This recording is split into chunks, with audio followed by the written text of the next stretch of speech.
When following a quick knock, they step inside. The doctor and nurse arrive.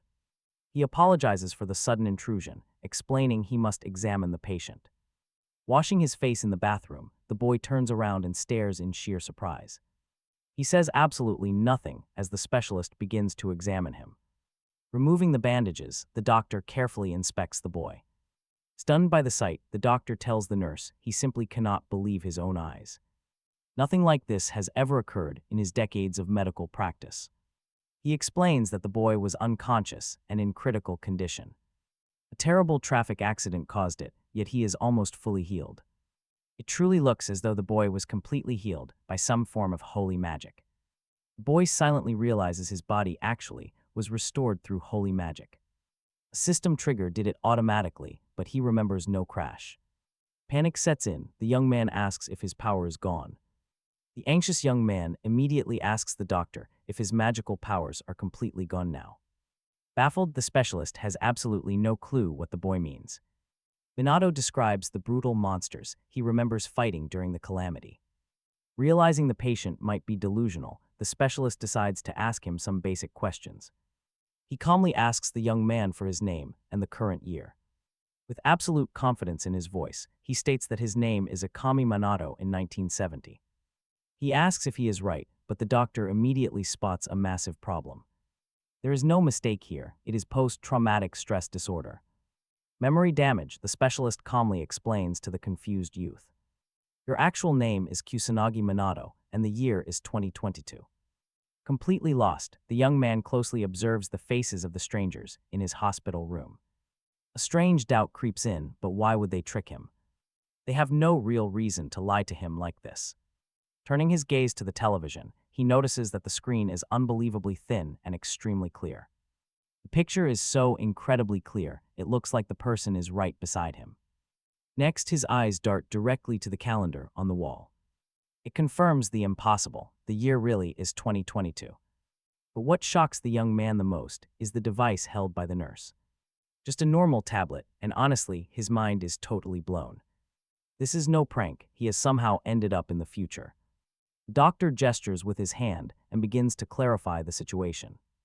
That massive calamity happened exactly 50 years ago, never to return. Minato is deeply confused, asking why the monster attacks have not happened since that first event. The doctor explains that while some monsters remain, they are rare. Peace has finally returned to the world, leaving them safe. Our hero silently reflects on this, realizing that they have somehow managed to achieve a lasting peace. If this is true, then their old struggles earned lasting peace.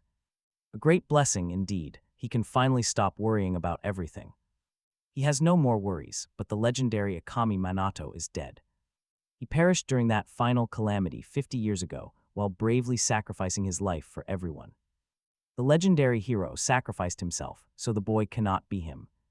Everyone knows the tale. His sacrifice will never be forgotten. He kept quiet, not saying a word to anyone, but deep down, he knew the truth. He had actually died back then, reincarnating into the body of Minato Kusanagi. But the purpose behind this second chance remained a complete mystery. Weeks later, our hero walked confidently inside. Looking around with extreme care, the young man realized that this room belonged to Kusanagi, or rather to himself, since they were now the exact same person. Staring at an old photo, he noted that this boy's parents had passed away when he was just a kid. Afterwards, Minato Kusanagi was sent to an orphanage where he lived for a while, though he did not stay there long because an adoptive family took him in, though they quickly kicked him out and shipped him off to boarding school. The records also showed that after graduation, the young man moved into an apartment, paying his rent with the money. An inheritance left behind by his real parents. Collapsing onto the bed, our hero told himself that the magic of reincarnation simply did not exist. This meant that his return was the deliberate work of a higher power, unless it was quite possible that it was all just a wild coincidence. Picking up his student ID, the guy realized he was enrolled at a magic academy, which was bizarre since in his original era, such schools were totally unnecessary. Smiling, the young man anticipated something genuinely fun, realizing he could learn a lot about this era. But a second later, he was suddenly distracted by a ringing phone. Buzzing inside his pocket, Minato Kusanagi saw that a guy named Tadakun was calling. Him, which makes sense, but the real issue right now is not even who is calling. He had absolutely no idea how to operate this strange, glowing little brick, which he had not even had the time to study, so he decided that the absolute best solution was to simply grab the ringing phone and chuck it as far away as humanly possible so it would stop annoying him. A few minutes later, the ringing finally stopped, but then another loud ping followed, alerting him that a message had just arrived. It stated that since he was out of the hospital, he needed to report to school immediately, realizing a brand new life was beginning. Minato Kusanagi knew he had to play the part because there was no going back. With no other option, he walked slowly across the busy schoolyard, thinking that this was the famous Kamui Magic Academy. The young man happily realized that attending school again as an adult was pretty entertaining. But a moment later, his expression darkened, and he became pensive as if something was troubling him deep down. This worry hit him while our hero was watching other students practicing their skills in the courtyard, observing the kids train on wooden targets. Minato Kusanagi got puzzled, feeling that something was deeply wrong with modern magic. The teenager knew that true magic was something deeply internal and mysterious, but today it seemed to him that they had absolutely no real power. Meanwhile, the oblivious students, paying zero attention to him, simply went through their usual daily routines in this place. It did not matter to them how grand magic once was. They only cared about their current lessons and endless practice. Seeing their weak techniques, our hero clutched his head in sheer disbelief, wondering why modern magic had become such a disappointing, pathetic joke that actually made him feel kind of depressed. The young sage tried to convince himself that this simply could not be real. It was true, the power here was barely a tenth of what ancient beginners had. To him, it was obvious, these kids would never actually master magic. The sad realization hit him hard, like a cold slap from reality. Stepping inside the classroom, our hero kept a close eye on everything. Magic had clearly weakened over 50 years, though he avoided jumping to conclusions. Sitting quietly at his desk, the young man kept his observations to himself. He wondered if he had any real friends here, or at least someone who treated him decent. Suddenly, the entire classroom gasped, though the exact reason was a total mystery. Right then, 3 loud guys swaggered directly into the room. One of them locked eyes with our hero and immediately started throwing heavy insults. He barked at him for not even bothering to reply to his text messages. Slowly turning around, Minato tried to figure out who this random guy even was. Tadano glared right back, clearly annoyed by the main character's silent, calm look. Raising his foot to kick the teenager, the bully lost his temper. He yelled, demanding to know how he dared to forget Tadano, showing total disrespect. Immediately after, the jerk started calling our hero a worthless piece of trash. Surprisingly, Kusanagi Minato just smiled naively, saying he finally remembered his face. He warmly added how great it was to run into an old friend like him. Reaching out his hand, the boy cheerfully offered the bully a warm handshake. He noted how happy he was, hinting that real friends always stuck together. Shaking hands with his tormentor with total innocence, our hero kept playing dumb. He kept rambling about how true buddies should always get along nicely. Pulling his hand away in pure annoyance, Tadano barked that this was completely wrong. He grabbed and shook Minato violently, demanding he hand over all his cash. He ordered him to hurry up, noting he had plenty left from his dead parents. Minato remained completely silent, but inside, he realized the original owner was heavily bullied. It was dead obvious the poor kid had lived a totally miserable life before. Swinging his fist, Tadano aggressively yelled at him to stop acting so stupid. But right then, a beautiful girl walked in and politely greeted everyone present. Her face beamed with a gentle smile, showing absolutely no negative emotion. In an instant, the heavy tension in the room seemed to completely melt away under her gaze. It genuinely felt as if time had temporarily stopped for all the boys in class. Everyone stared at their classmate as if they were seeing her for the first time. Tadano froze instantly, quickly shifting his attention away from the guy he was just tormenting.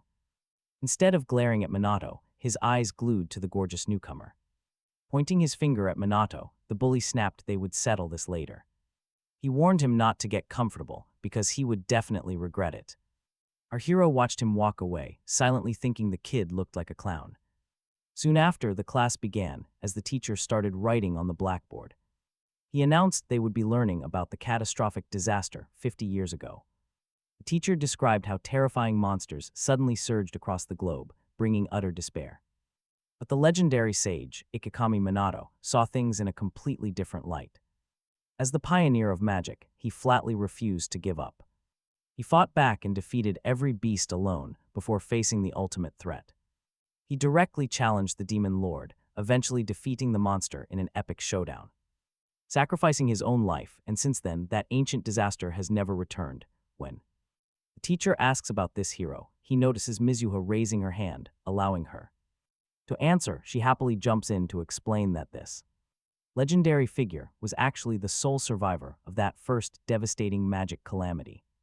Not only that, but the prestigious Kamui Academy of Magic was built because this man was a true world savior and the ultimate idol for every magician. The teacher nods, confirming he really was the first survivor who ever learned to wield actual magic, and that this entire school exists to raise incredibly powerful wizards just like that legendary leader, Ichami, the greatest magician of all time. While the teacher mentions this will definitely be on the exam, our main character sits there feeling incredibly embarrassed, wishing he didn't have to listen to people gossiping about his own past life. Minato really didn't expect to be tortured by his own ancient history like this.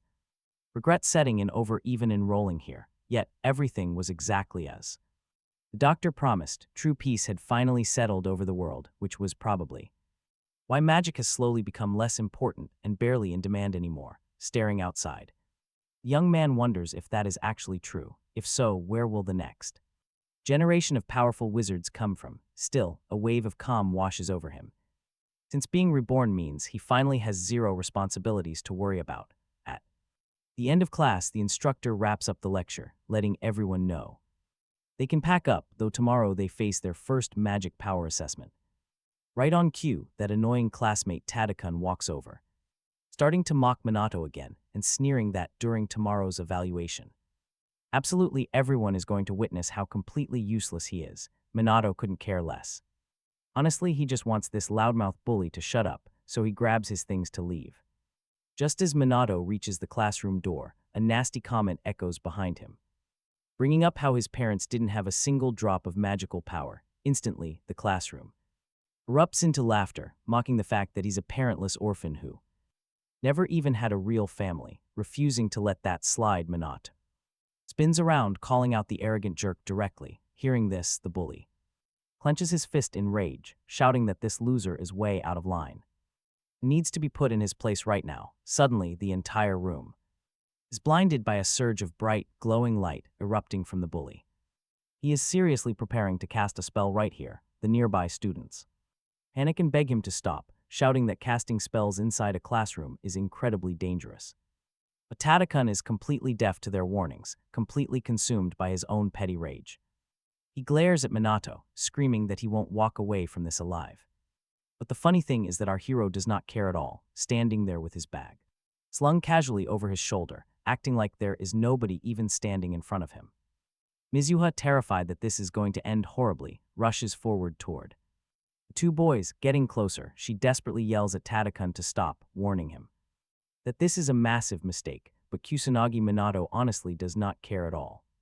On the contrary, he is curious to see what this kid can actually do. A split second later, a blinding flash of fire erupts, lighting up the entire area. It looks like a full-on explosion just went off. Furious, Mizuha screams out that her classmate has absolutely no right to attack someone who doesn't even have a mana. She called it a minor misunderstanding, warning that someone could get seriously hurt from this stupidity. Magic was never meant for violence, she added, but rather to help others. But with pure arrogance in his voice, Tadakun immediately fired back. He claimed none of this was his fault, putting all the blame on the other guy. The crowd stared at the rising smoke, waiting to see if Minato Kusanagi survived. No one knew what to expect, holding their breath in anticipation. But a second later, the silhouette of a young man slowly emerged. Minato was still standing there, completely silent and lost in thought. Stunned like the rest of them, Mizuha kept her eyes locked on him. He just casually scratched his head, muttering that he actually got hit. Tadakun stood frozen. How on earth was this kid completely untouched? He took a direct magic blast to the face and did not even have a scratch. To Minato, blocking first-tier magic did not even require active casting. A simple passive barrier was more than enough to handle that attack. Then with an icy glare, he warned them he was only being patient. He was holding back only because he was dealing with ignorant kids. His tone shifted, becoming dark and deeply threatening. He coldly warned them that despite their age, they still needed a proper lesson. Absolute terror began to creep into the eyes of the bullies. Yet they stood frozen in place as the air around Minato began to sparkle. A cold, brilliant blue light flared up, and his gaze turned instantly deadly serious. In the next second, a blinding flash of divine light completely engulfed the entire classroom. The students panicked, realizing they could not move a single muscle. Mizuha instantly recognized this was high-tier magic far beyond their level. She could not comprehend how her seemingly ordinary classmates suddenly possessed such a terrifying amount of power. Where could he have possibly learned a spell of this caliber? Meanwhile, Minato stepped confidently toward his offender. For the very first time since they met, Tadokun was absolutely paralyzed with pure, shaking dread. Minato silently stretched out his hand, making the quiet standoff even more terrifying. Tadokun stared at the outstretched hand, completely speechless.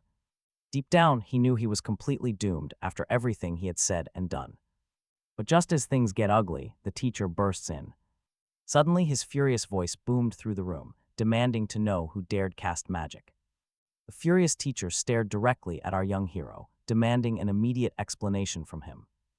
Minato let out a heavy sigh, keeping his mouth shut. He did not want to sell out his classmates, but lying was definitely not his style either. Finally, he flashed a calm smile and said nothing unusual was going on. He smoothly suggested that some students were probably just practicing outside the classroom. But when the teacher argued that no outdoor lessons were scheduled, Minato firmly stood his ground. He claimed someone must have just gotten carried away with their spells. Kids will be kids, he joked, but the teacher was not fully buying it.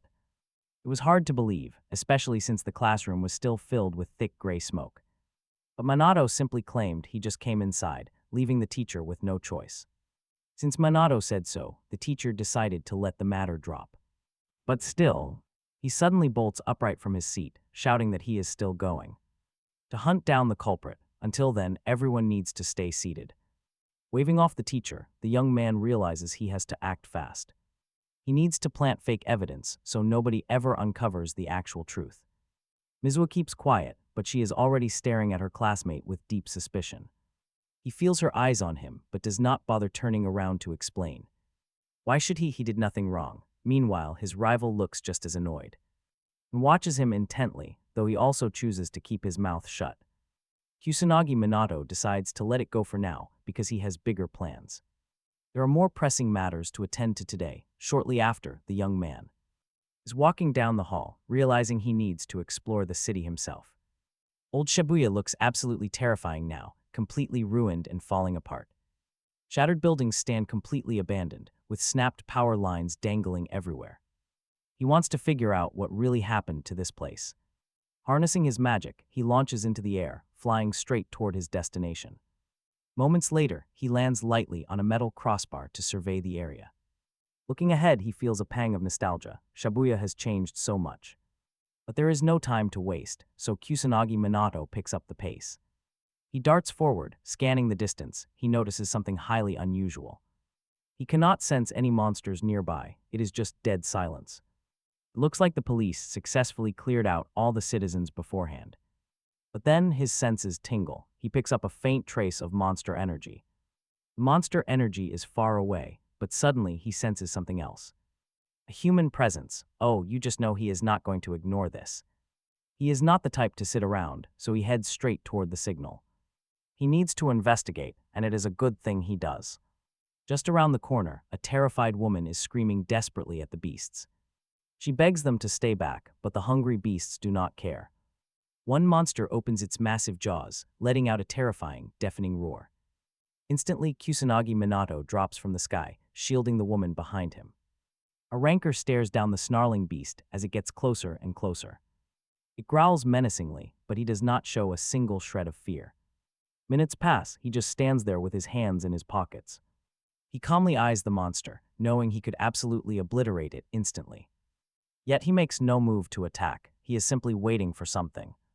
Cowering against the wall, the tearful woman can only watch in utter confusion. She desperately tries to figure out who this mysterious savior actually is. Suddenly, a specific badge pinned to her shirt catches the young man's attention. He recognizes it immediately. She must be with the magical police force. He does not ask questions. Turning around, he simply warns her to stay safe.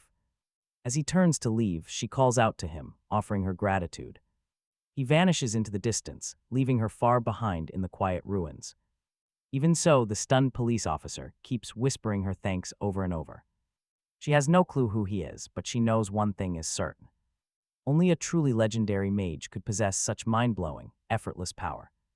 Minato is glad he masked his face, having just transformed into his battle form. He has no desire to stand out or raise any unwanted suspicion. Yet Minato Kusanagi is genuinely disturbed that a low-level beast could easily kill that woman. It proves the magical strength of the police force has hit absolute rock bottom. Modern society is utterly helpless when it comes to defending against monster attacks. From school students to trained officers, nobody can put up a real fight. The title of mage is just an empty word now, which Minato quickly realizes. This era boasts advanced technology, but humanity itself has clearly degenerated.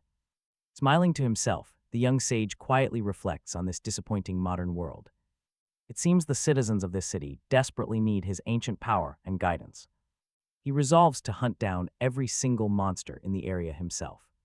No more innocent people will suffer on his watch. Soon after, back at school, their instructor stands by a strange device and announces a surprise test.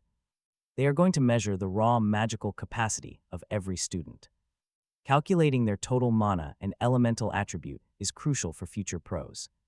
These ratings determine who has what it takes to join the magical elite. Minato stares at the device in disbelief, hoping there is some way to bypass it. It is depressing that even these academy instructors do not understand the absolute basics. After all, true magic relies on spiritual perception, not some crude machinery. As Minato sits there holding his head in frustration, Yuka approaches. She politely asks if they can have a quick private conversation. Nearby classmates watch in absolute shock, unable to believe what they are seeing. Looking directly at him, Yuka notes that they have never actually spoken before. Then she proudly declares her status to the supposedly weak student. She introduces herself as Yuka, the second daughter of the noble Mizua clan. Minato can only stare at her, baffled by this absurd concept. He cannot comprehend how modern mages managed to invent a fake aristocracy. Yuka gets annoyed by his ignorance, explaining her family is one of the 4 ruling houses. Minato recalls that during his original lifetime, such noble bloodlines never existed. There was absolutely no need for self-important nobles back then. Besides, he has never once heard of this so-called Mizua family. Observing Yuka closely, Minato notices something quite disappointing. Despite her arrogant attitude, her magical output is incredibly low. For someone from a legendary lineage, her mana is remarkably weak. It should be 10 times stronger. Realizing he is spacing out, Yuka snaps. She has no idea what is wrong with this completely dense teenager. She lowered herself to talk to him, and he just ignores her. Meanwhile, Tatenokan fumes with jealousy that the beautiful noble is paying attention to Minato. Scratching his head, Minato casually asks what a highborn lady wants with him. This nonchalant attitude only makes the young noblewoman even more furious. Yuka struggles to maintain her composure and keep her royal dignity intact. Minato watches her strange mood swings, totally lost as to what is wrong. However, her thoughts quickly drift back to the bizarre event from yesterday. She distinctly remembers when this strange boy got blasted directly by magic. He did not even flinch, which should have been completely impossible. Finally, Mizueyuka began to say that she was interested in what happened yesterday, but she couldn't finish her thought because the teacher called the rest of them to head inside the classroom. Laughing, Minato Kusagani shouted that it was finally time to get measured. Back then, Mizueyuka was smirking, already thinking to herself that they would soon find out who actually had real talent, standing in front. Tatenokan stepped up excitedly and proudly announced that it was finally his turn. Looking absolutely thrilled, the cocky teen confidently walked up and slapped his palm onto the scanner. Right away, the system flashed, revealing that his power was at 1000 with a fire attribute, making him yell out in pure joy about being stronger than ever before. But our hero just silently realized that the Testing standard hadn't changed a single bit in the last 50 years. Next up was the haughty Mizueuka, who strutted up to the machine like a true queen. Completely confident that her results would prove her elite status, she slowly raised her hand toward the scanner with dramatic flair, taking her sweet time, and just like that, the screen flared up, showing her magic power stood at an impressive 2,000. Paired with a water attribute, seeing this, our hero's smug rival was thrilled that they held the top spots in class, practically making them the undisputed best of the entire academy. Hearing his bragging, Mizueuka glanced over at the boy, though her eyes showed nothing but cold, utter boredom. Meanwhile, the rest of the classroom started gossiping, saying that their talent was incredibly impressive. Only Minato Kusanagi stood there thinking that these were actually the worst scores imaginable. Back in his era, even complete rookies easily passed 2,000 points. Noticing his blank expression, the arrogant Mizueuka assumed he was just insanely jealous, completely unaware of his absolute ancient legendary status. The girl remained entirely convinced that she reigned supreme and he had absolutely no right to look down on her. Right then, the instructor broke his train of thought, calling on the young man to step up and test his magic. Instantly, the kids began to whisper about how he was the biggest loser in class, someone who didn't even belong at an elite academy. Tatenokan smirked, waiting eagerly for the inevitable disaster, sure that this loser would humiliate himself in front of the entire crowd. Mizueuka also watched him with a smug grin, just like else, absolutely certain that nobody could ever come close to her score. For a moment, our hero just stood there staring at the device, hesitating to make his first move. The truth was, the young man had no idea how to hold back because he was used to being an absolute god, and drawing attention now was the last thing he wanted. He figured it would be much safer to suppress his overwhelming power, just to avoid causing a massive scene. But a split second later, the reborn sage decided to place his hand on the scanner. What happened next shocked everyone to their core as a blinding, colorful light erupted around him. Within seconds, the intensity grew so violent and brilliant that it completely blinded the entire room. Watching the chaos, Minato Kusanagi grinned, altering his plans. If this machine wanted to measure his supreme sage power, then he might as well show them real magic. The jaw-dropped students watched in utter horror, unable to comprehend how this absolute monster of a power could even exist. Everyone stood frozen, no one moved. The wild energy pouring from the young man surged far beyond the testing hall. It felt like everyone was drowning in it for the first time ever in her life. Mizueuka panicked. This was absolutely not what she had expected, not at all what she had expected. With every passing second, the blinding pillar of light grew. It shot straight up, the atmosphere completely heated up, the wild energy completely boiled, literally sweeping away absolutely everything in its path. The terrified students panicked, screams echoed. Desperate to survive, they quickly covered their faces, completely blinded by this bizarre and unnatural force of power. One terrified boy standing closest tried to run. He stumbled back, knowing escape was absolutely impossible. Only Kusanagi Minato stood there, feeling completely different. He was just disappointed. He knew the absolute truth. The testing machine shattered simply because he got a tiny bit serious. Our hero realized none of these so-called mages could even sense his real power. This made him seriously wonder if any true mages actually existed in this world. Honestly, the standards here are incredibly low. Meanwhile, the terrified instructor checked on the panicked students, asking if anyone was badly hurt, but luckily everyone was unharmed. Walking over to our hero, the teacher checked on him, but Kusanagi Minato sighed and said he felt completely fine despite being at the dead center of the blast. Looking at the broken assessment tool, the instructor admitted he had never seen one of these shatter like this, assuming there must have been some major factory defect inside. He warned that this was actually terrible news, because now they could not determine his exact magical capacity or his elemental attribute. The young man did not see the big deal, but the instructor explained that they needed the data to sort everyone into different squads for magic lessons. Turning to Tatenokan, the teacher asked if their squad would take our hero. The bully looked around in shock and clenched his fist, clearly plotting some scheme. Then, flashing a fake smile, he agreed that it was no issue at all since they all attended the same magic academy. Hearing this, the instructor beamed, relieved that everything was settled. walking up to Kusanagi Minato. The smirking bully whispered that they would soon clash on the training field. Later, arriving in old Shibuya, the teacher explained that nasty monsters still occupied the zones devastated by the great disaster. Today, Shibuya is a ghost town, meaning the only people venturing here are powerful mages and a tactical police squad tasked with exterminating these beasts. On top of that, academy students must assist them, though professional mages have already cleared more than half of the threat, so there is really no reason to panic. Watching from the side, Kusanagi Minato found this practical exercise quite intriguing, especially since novices were expected to hunt monsters. After all, they were all sorted into squads anyway. Glancing round, our hero realized he had walked this exact street just last night. He could have sworn he wiped out every single beast yesterday, but now it seemed some stragglers remained. He also found it pretty weird to see this specific area shows zero signs of disaster, except that everyone has already been evacuated. Still, even with the streets empty, monsters keep creeping into these quiet areas.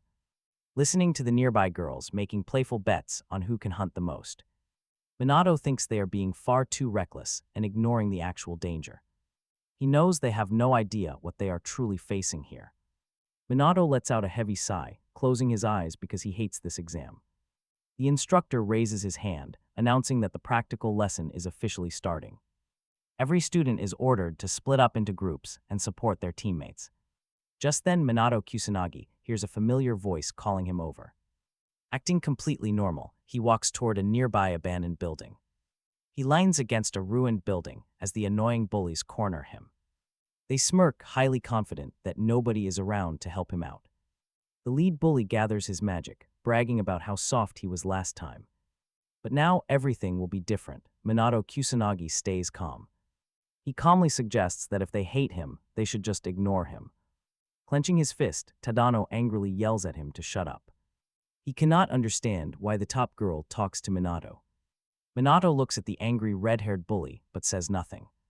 Instead of getting angry, our hero simply flashes a bright, knowing smile. He calmly points out that Tadano clearly likes Mizuha Yuika.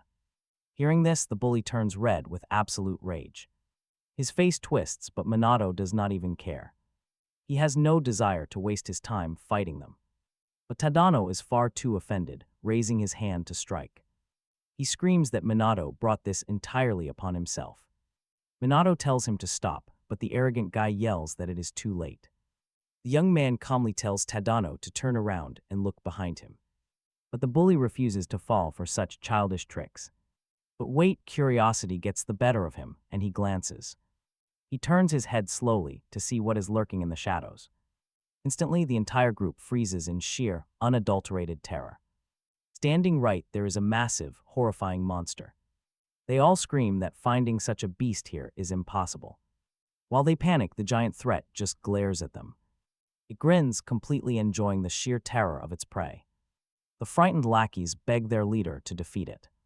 Tadano confidently points to himself, boasting that he can handle it.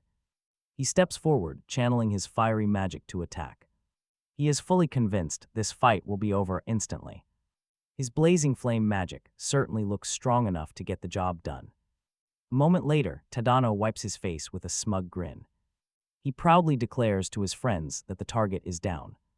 The monster lies still, but something about this feels suspicious. The bragging leader notices it too, suddenly feeling very cold. He cannot believe he did not even scratch the beast. Standing behind them, Minato knew a demonic soldier would never fall for weak magic. Right on cue, everyone watched in horror as the beast began to rise. It moved fast, squeezing their eyes shut. The kids cringed in terror.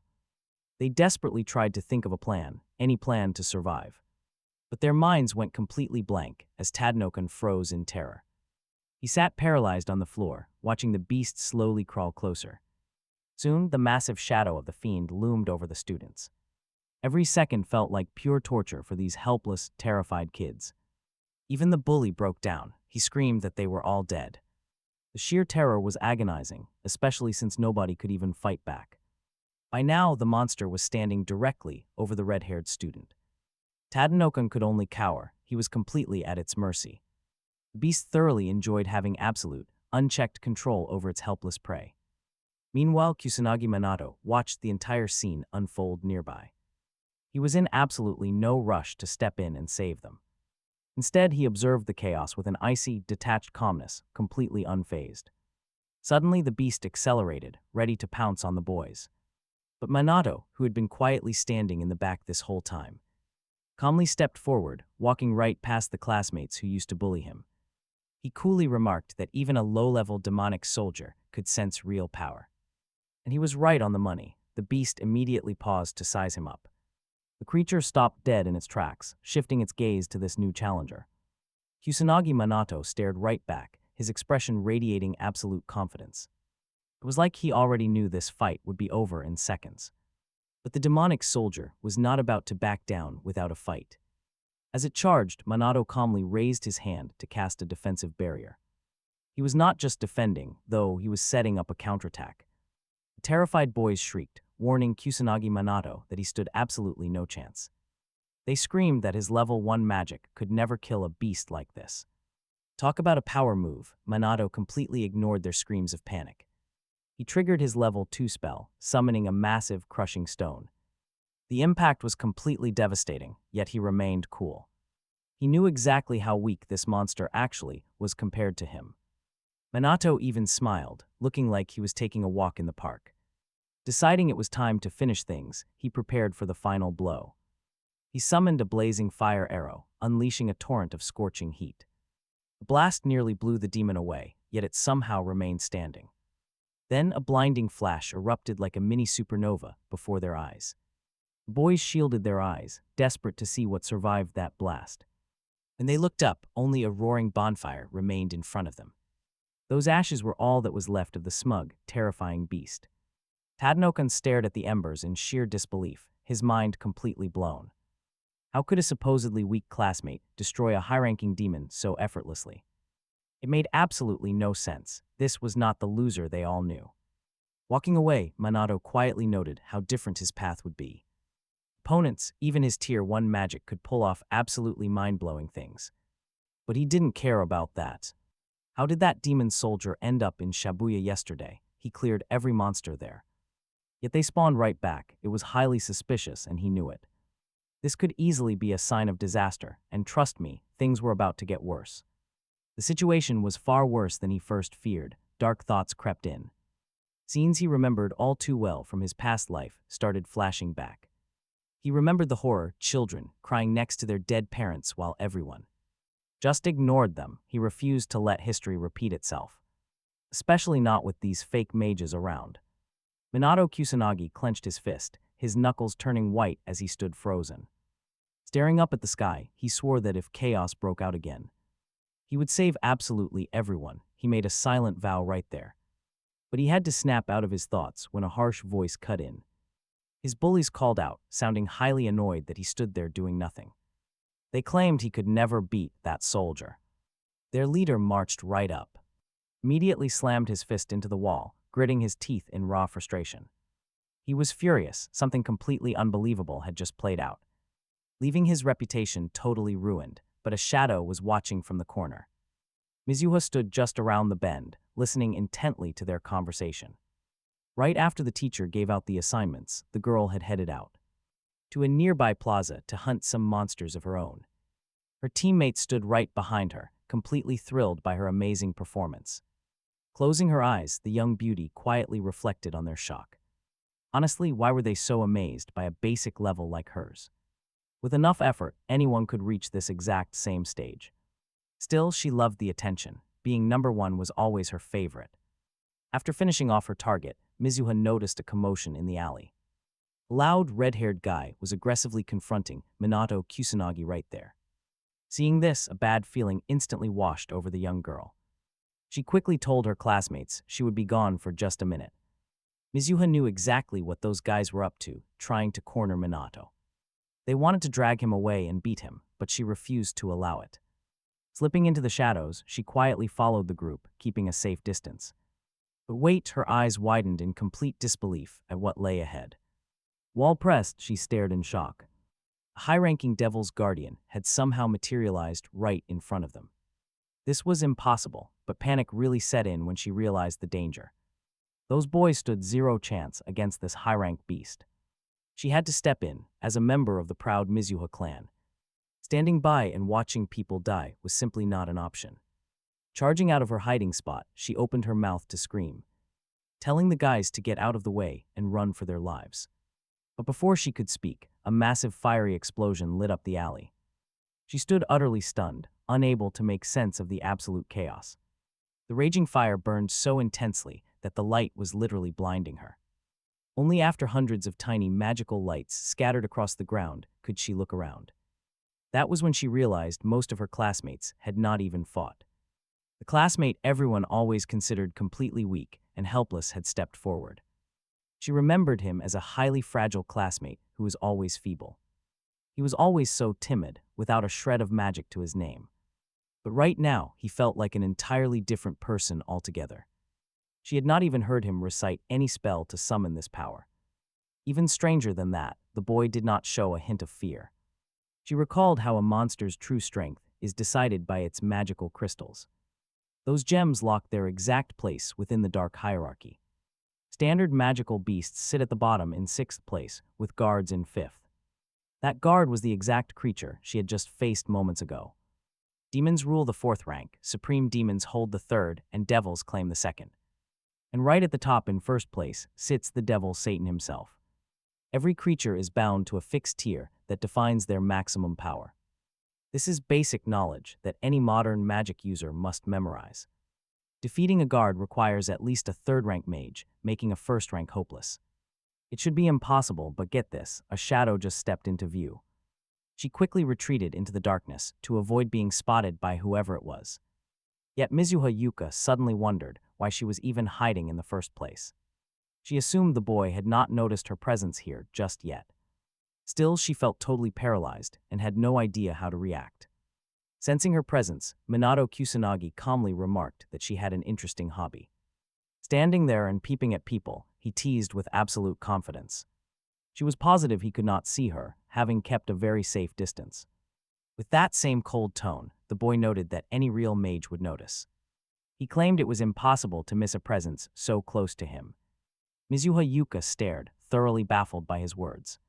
He closed his eyes, asking with a heavy sigh of absolute exhaustion, "Can you really not feel the immense magical energy radiating from me?" Mizuha Yuka stood there frozen in silence, unable to find any words. As the boy began to walk away, she panicked inside. Seeing her classmate disappear into the dark, she desperately called out for him to stop.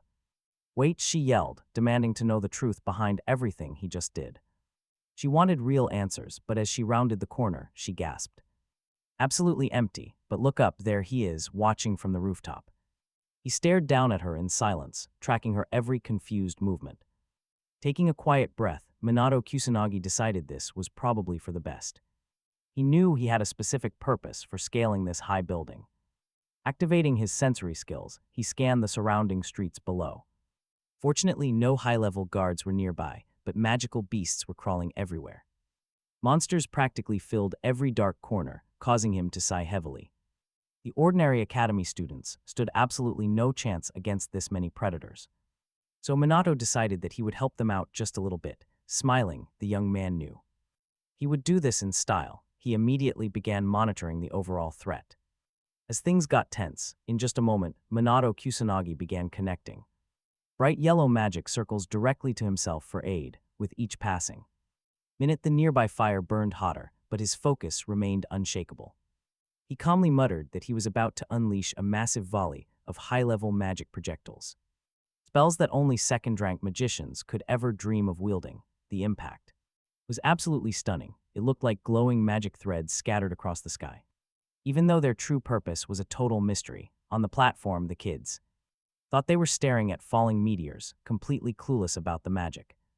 One student realized that if this spectacular show really was magic, then its overwhelming power was terrifying and beautiful at the same time.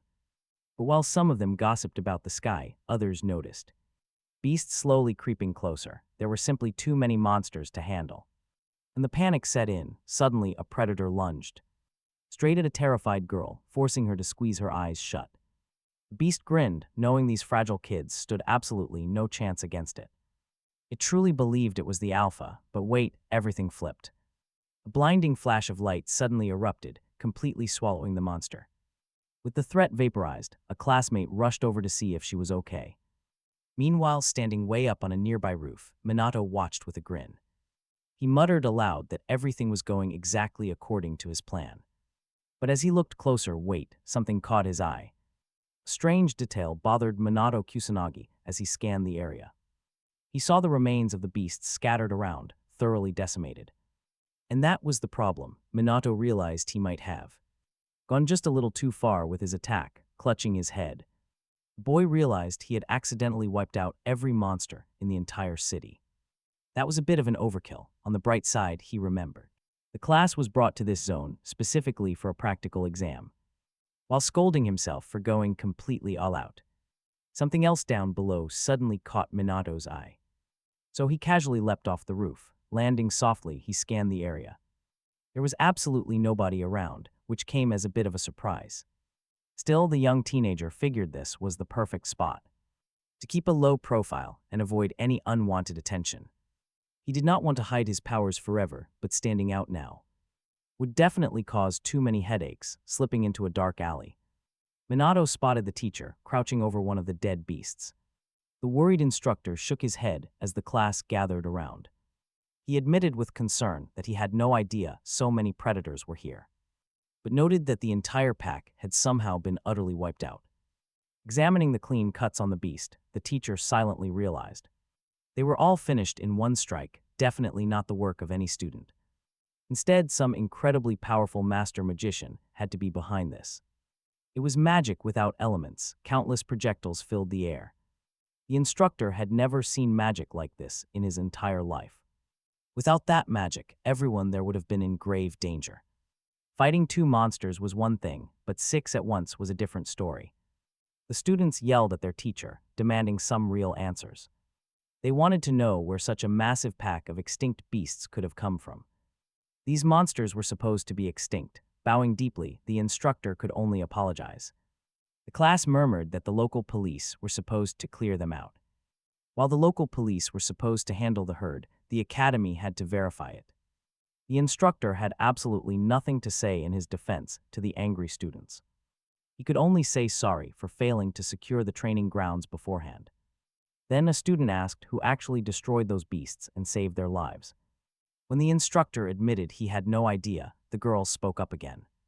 She expressed how much she wanted to thank their mysterious savior in person.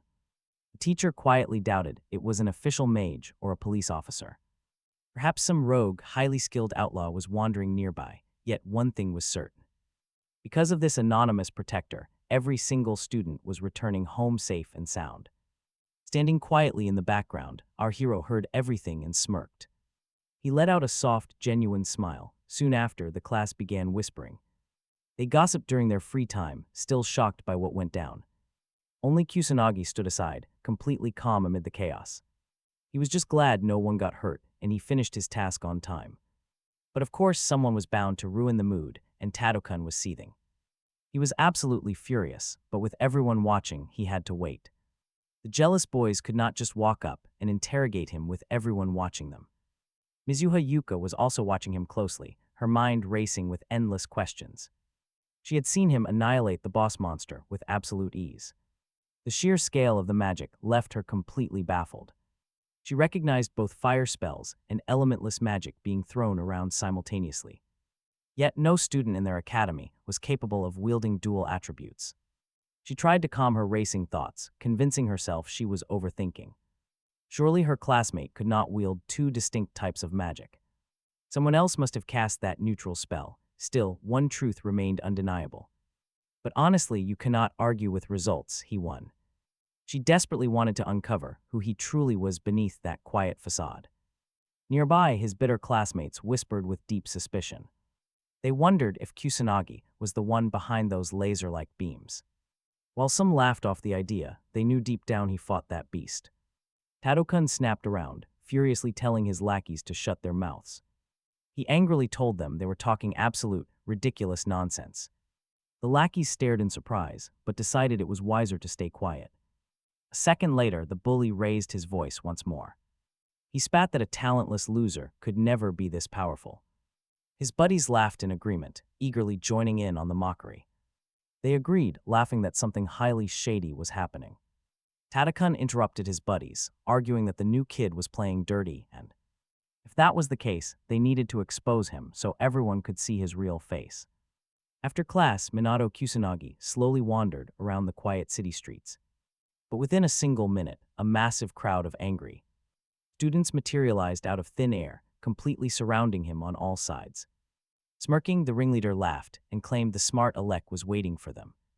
Minato calmly noted that he had run into yet another highly annoying group, advising that they would be much better off using their time to practice magic. Hearing this, Tadakun sneered, declaring that low-class trash did not get a say. But Minato genuinely had no idea what he meant, so he just asked for clarification. Tadakun screamed that the boy was just acting, insisting no one would ever believe he could use high-level magic, and demanding to know exactly what kind of cheap trick he used. Minato just stared at the loud bully, completely unsure of how to handle this bizarre situation. Sighing heavily, Minato realized there was absolutely no point in talking to someone who only heard himself. Tadakun turned away, but returned just a couple of minutes later to confront his classmate directly. Standing right in front of the group, he smugly offered praise to Minato for not running away out of pure fear. Spreading his arms, Minato calmly replied that he had no reason to run. This only enraged Tadakun further, as he barked at the boy not to act so high and mighty, raising a heavy fist. The angry bully spat that magic had zero place here, because raw physical force decided everything. Without warning, the guy throws a punch, classic bully move. The blow landed hard on his forehead. Seeing this, the surrounding goons cheered instantly, shouting that the weakling got exactly what he deserved. They closed in, raising their fists as Tadakun yelled out that without his magic, the useless kid was completely small and helpless. Raising his voice, he sneered that the kid did not even need to bother apologizing because they were going to finish him off anyway. But Minato did not care about their threats at all. He just silently watched them, knowing his automatic defensive magic would protect him. They could beat him to a pulp, but not a single scratch would ever show. Yet, as the seconds ticked by, nothing happened. And honestly, watching this, Minato was already getting bored. But then a cold female voice echoed through the alley, demanding to know what they were doing. The top student of their class saw the powerful boy on the ground, surrounded by these bullies, but this beautiful girl did not rush in. She simply stood back, observing the entire situation with a sharp eye. Turning around, Tadakun stammered out her name, clearly shocked too. See her there, the panicked bullies desperately tried to make up an excuse, claiming she had it all wrong and they were just having fun. But Mizuha yelled back, refusing to buy their obvious lies, stating she knew exactly what they were doing to the poor guy. She declared it was absolutely disgusting for Academy students to behave this way. She questioned if Magic Academy students should act like this, asking if they felt any shame. The bullies stared back at their classmate, completely speechless under her intense gaze. Unable to find an answer, Tadakun lowered his eyes and started deflecting the blame. He blamed Minato Kusanagi for all his problems, pointing fingers to save his skin. Meanwhile, the top student in their class gently reached her hand out. She warmly told Minato Kusanagi that they would walk forward on this path together. Watching them hold hands, the bitter rival glared at them with absolute fury. He realized this was completely different from the humiliating defeat he had planned.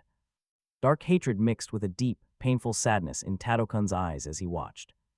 He muttered that everything changed the moment Minato returned from the hospital. Suddenly, he screamed out his intense frustration, his voice echoing across the streets. Minato Kusanagi heard the desperate shout clearly, but saw absolutely no reason to stop. Enraged by the silence, Tadokun ordered his friends to ready their magical attacks. He wanted this annoying upstart completely wiped off the face of the earth. Terrified by the sudden threat, Yuika turned around and asked what he was doing. But the hostile students just sneered, completely confident that their target stood no chance. They shouted that no one could possibly survive such a devastating, direct blast. Mizuha Yuika watched the surging magic in horror, begging her friend to get away. But Minato stood completely still, calmly observing the incoming danger without a single flinch. A massive wave of destructive fire roared toward them with terrifying, unstoppable speed. The girl realized there was absolutely nothing she could do to stop the attack. Terrified, she shielded her face with both hands and screamed in pure desperation. Seeing the massive explosion hit, the rival gang burst into cruel laughter. They mocked him, saying his cheap tricks would never save him from this. Yet Tadokun's lackeys grew incredibly nervous, realizing they might have gone too far. Their panicked leader kept insisting that the boy was gone, so they were safe. He tried to calm them by claiming it was just an unfortunate training accident. He argued that their magic simply went out of control, and Minato got in the way. But through the lingering smoke, a cold, mocking voice suddenly echoed near them. The voice quietly remarked that their little playground games had gone way too far. Walking out of the dust, the calm youth dismissed their actions as childish tantrums. He confessed he barely cared about their petty tricks, but then grew deadly silent. Stepping out of the settling dust, Minato Kusanagi stood completely unharmed. He calmly declared that disobedient fools just needed a good physical lesson. He slowly rolled up his sleeves, ready to discipline these troublesome kids. The bullies stared in absolute disbelief, trembling in pure fear. They could not comprehend how he survived their full magical blast without a single scratch. But Minato did not care about their shock as he prepared his next move. Raising his hand, he coldly noted that their reckless spell had also targeted the girl.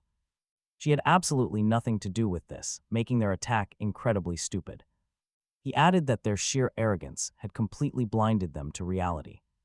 Panicking as karma loomed over him, the red-haired leader quickly began making excuses.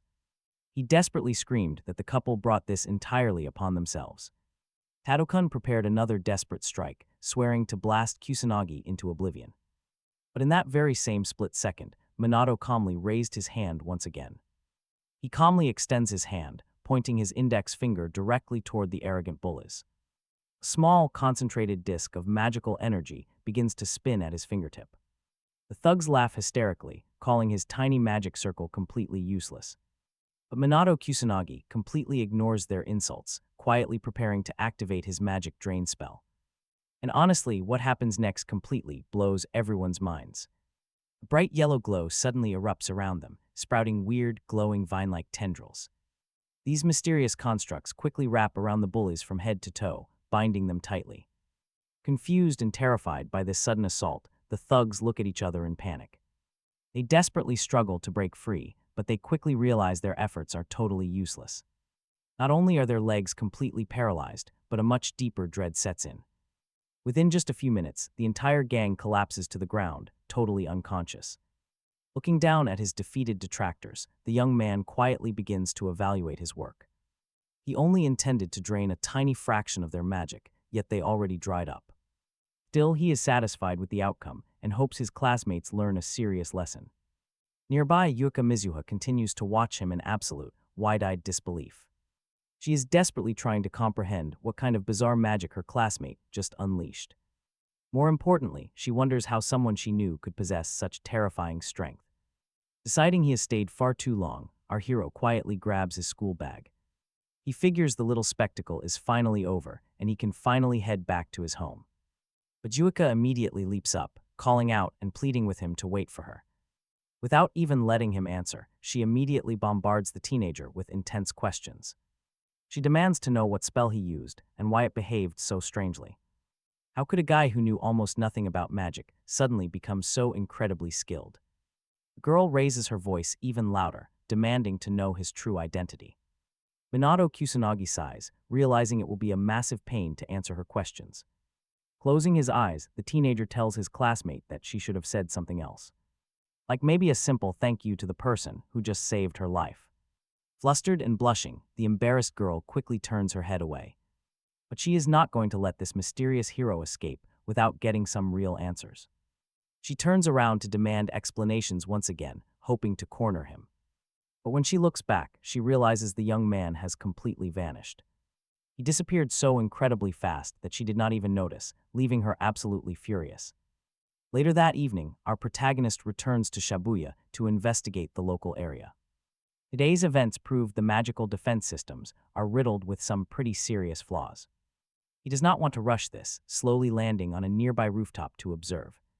Closing his eyes, the young man focuses his senses, listening closely to the city. A terrible gut feeling brought him here, and his instincts are rarely ever wrong. And get this, the monsters supposedly wiped out today have somehow resurrected. This is extremely bizarre, pointing to a much larger threat lurking in Shibuya.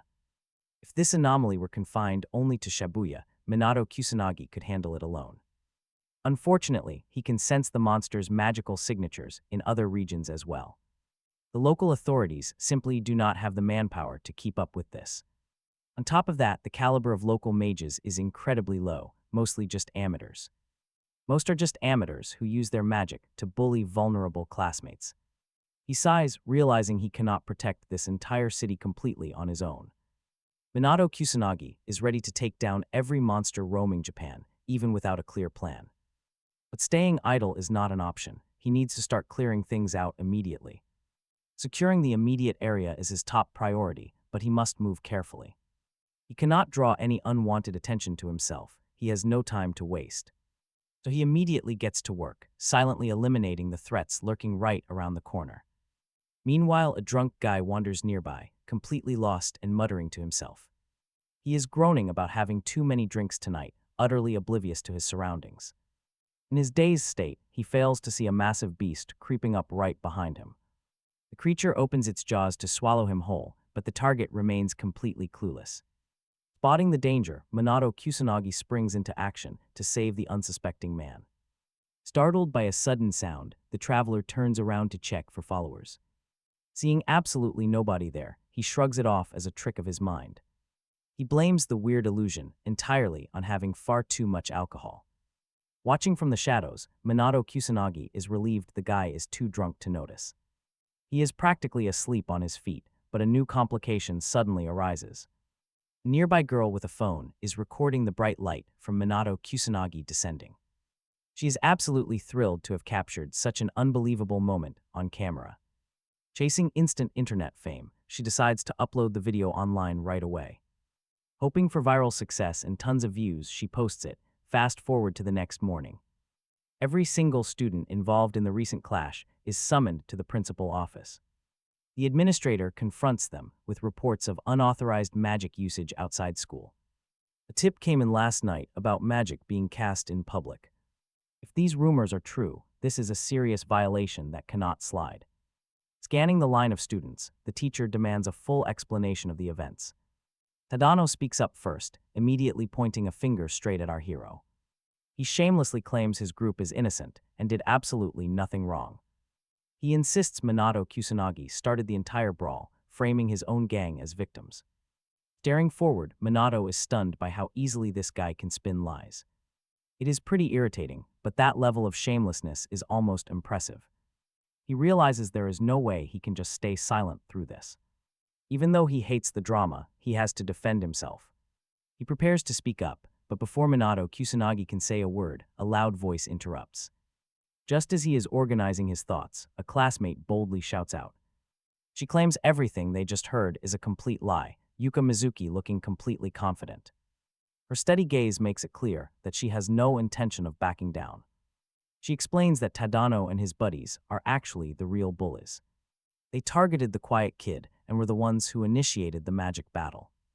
Absorbing her words, the teacher asks if Minato also cast magic during the incident. Yuka Mizuki has absolutely no intention of lying, so she answers honestly. She confirms he did use magic, but purely as a means of self-defense. He did absolutely nothing wrong. Minato Kusanagi stares at her, utterly taken aback. He can barely believe his ears, shocked she would stand up for him. It is completely unexpected. Instantly, the rival group tries to shout their defense. But they barely manage a couple of words before the girl cuts them right off.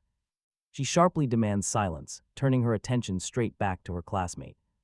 Mizuheyuka finds it utterly shameless that this boy would actually mock her, and even dare to blame others for his own mess, but Tadokun snaps back that Minato is just some useless nobody who has absolutely no right to be here, demanding his immediate expulsion. Hearing this trash talk, Mizuheyuka calmly fires back that he is the only one unfit for this academy, and nobody else, but Tadokun immediately begins to brag about having the highest grades in class, boasting that he is the sole student worthy of standing by her side. But the bully does not stop there, continuing to trash-talk Minato while standing his ground, insisting that he is the true elite. He he tells her she should realize that a loser like Minato Kusanagi cannot protect her. He urges her to choose a real genius like himself for a relationship. With total coldness in her eyes, Mizuhayuka proudly delivers a reality check, telling her classmate that he can keep dreaming in his own little world.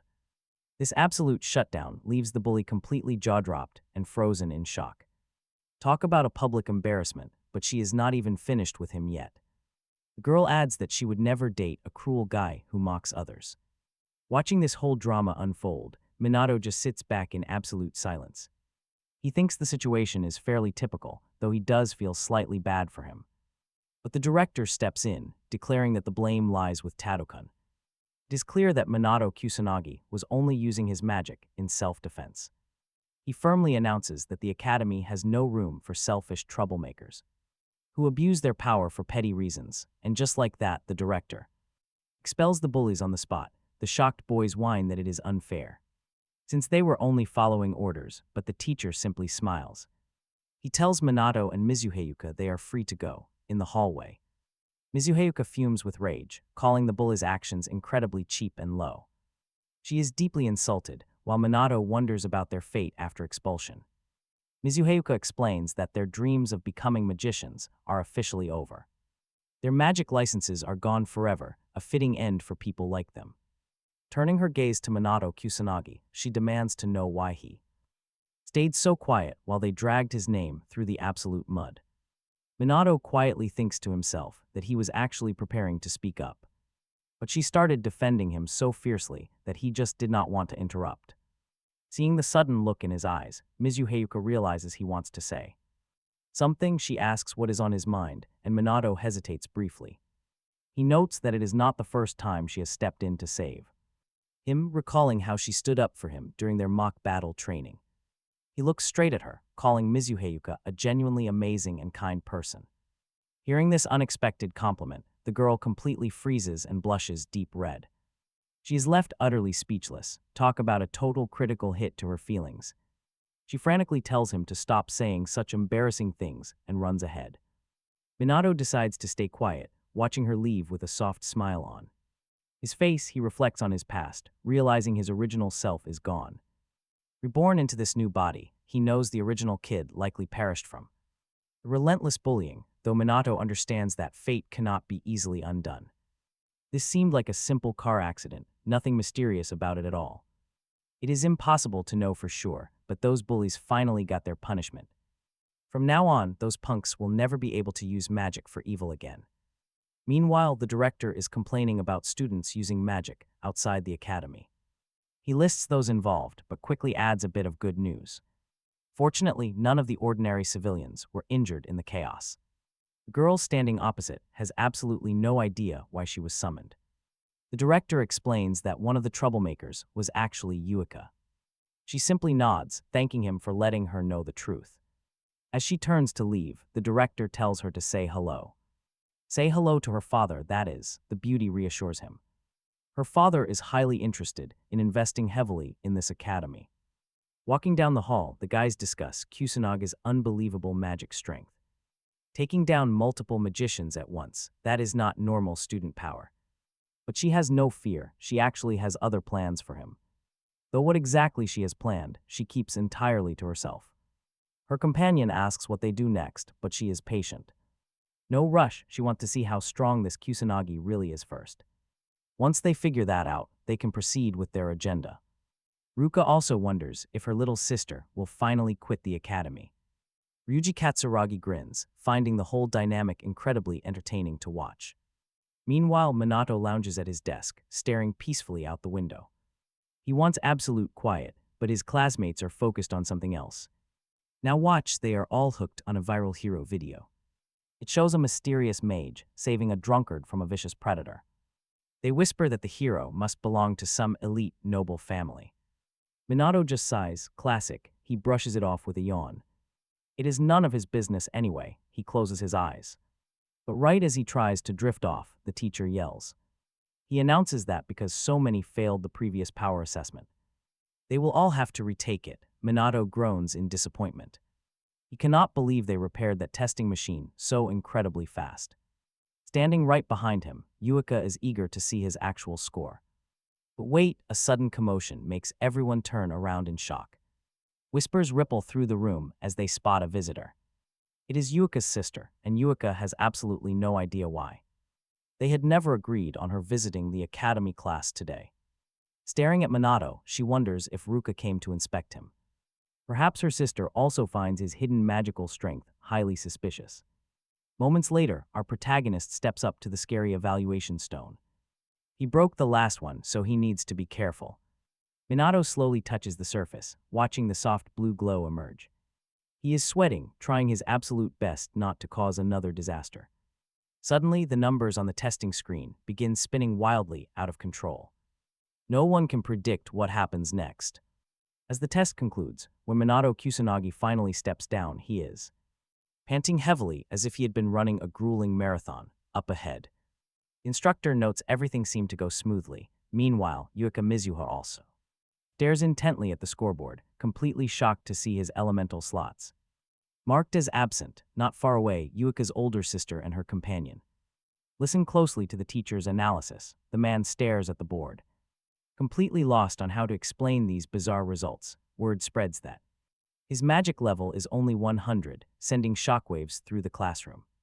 Classmates immediately mock him, whispering that he is completely useless with magic. But Ryuji Katsuragi speaks up, noting this guy easily defeated an entire gang.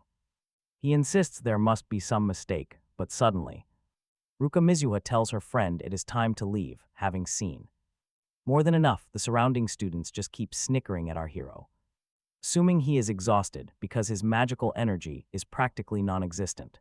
The instructor steps over to console him, gently pointing out that capacity is not the only measure of a mage. Watching from the sidelines, Yuika knows this makes absolutely zero sense. She witnessed Kusanaga's true, monstrous power firsthand when he easily flattened that high-tier magical guard. He clearly commands fire and non-elemental magic, so this is just impossible. But she has never heard of anyone manually suppressing their magic, so she is completely baffled by how he managed to trick the machine. Meanwhile, Minato Kusanagi takes a quiet moment to recover. He spent a massive amount of energy. Still, he quietly commends himself for pulling off a flawless performance. Keeping his power hidden took insane precision, but his clever little trick worked perfectly and kept everyone fooled. But hey, a win is a win. Walking down the hallway, the young man asks Yuika why she was hiding inside the assessment room, but she has no time to answer him because their path is suddenly blocked. Blocking them are Yuika's arrogant older sister, Ruka, and her companion. Having never met them before, Minato Kusanagi plainly asks who they are. Ruka quickly introduces herself and her friend, proudly stating that they are elite third-year students at the academy. The young man keeps his thoughts to himself, quickly dismissing them to ask what exactly they want. Walking past the two younger students, Ruka coldly declares that she has absolutely no interest in talking to a failure. Instead, she turns her attention to Yuika, starting a harsh lecture for being completely unable to stand up to simple, low-level thugs. She adds that rumors are already spreading about her being rescued by some weakling with a laughably low magic rank. Utterly embarrassed, Yuika stands in silence before quietly admitting that the rumors are true. Hearing this, the furious senior begins shouting at her younger sister again. Completely disappointed, she harshly points out that Yuika is utterly inferior to her in grades, athletics, magic, and basically every other aspect. With a cold, merciless glare, she suggests that the best path forward would be for Yuika to drop out of the academy entirely, leaving her stunned. Yuika is lost in thought, remembering how her sister always seemed to look down on her. Worse still, she was always far more confident, leaving Yuika in the dust. It made zero sense, especially since they had always trained on completely equal terms. Yet her older sister, Ruka, claimed Yuika Mizuha could never defeat her at anything. Ruka confidently declared that her little sister was simply not cut out to be a magic user. And if she was the only one in the family to become a mage, that was plenty. Stammering in embarrassment, the unfortunate girl desperately wanted to argue, but had no comeback.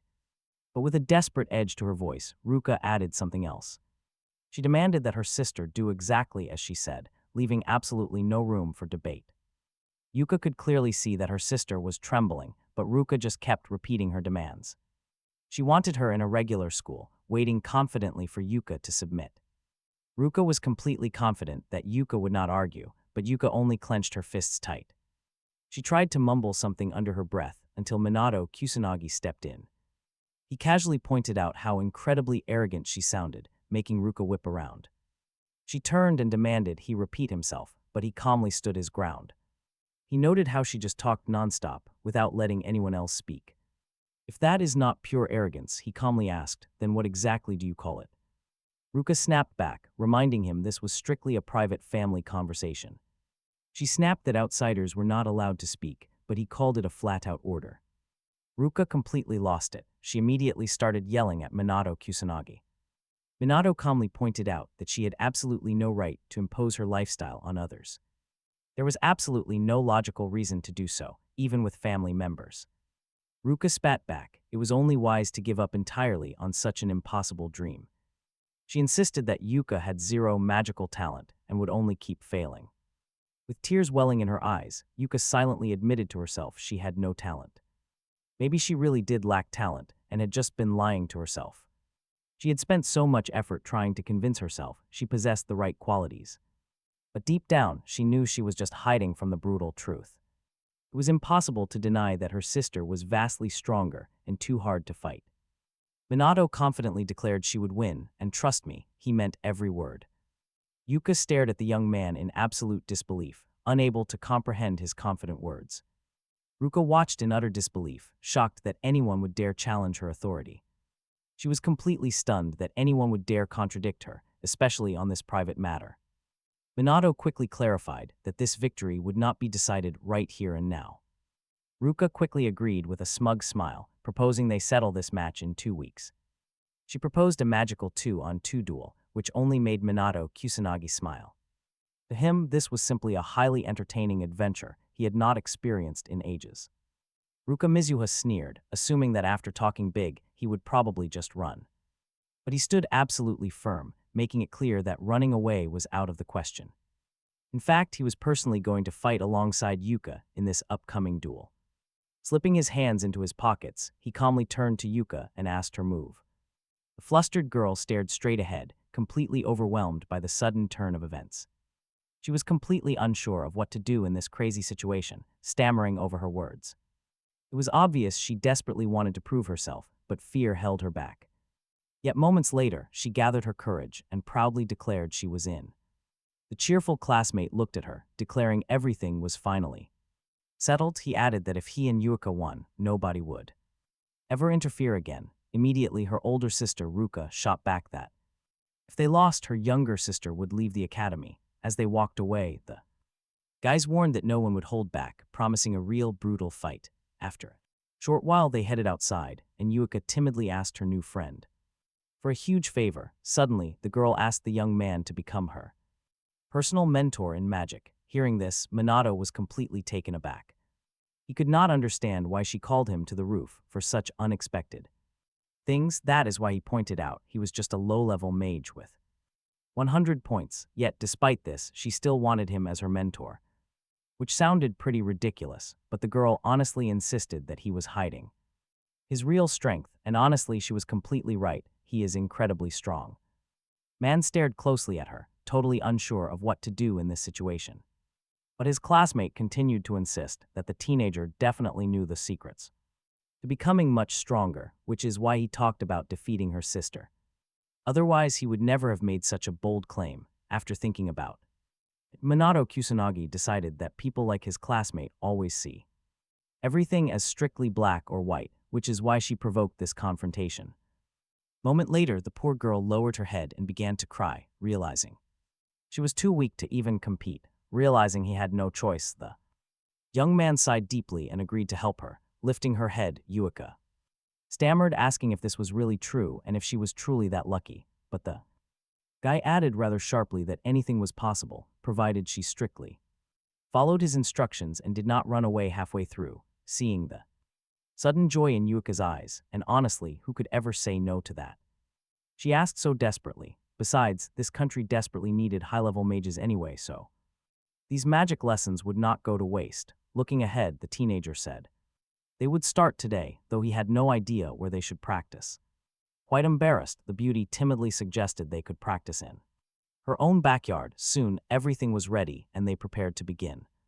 But while the girl was busy warming up, Minato looked around at her family's incredibly massive house, which made sense considering they were wealthy aristocrats. But just a moment later, Yuika realized with a sudden jolt that this was the first time she had ever invited a boy over. She didn't quite know if it looked weird to others, even if it was completely harmless. Realizing her simple warm-up was taking far too long, the young man spoke up, saying it was time to start before they wasted the day.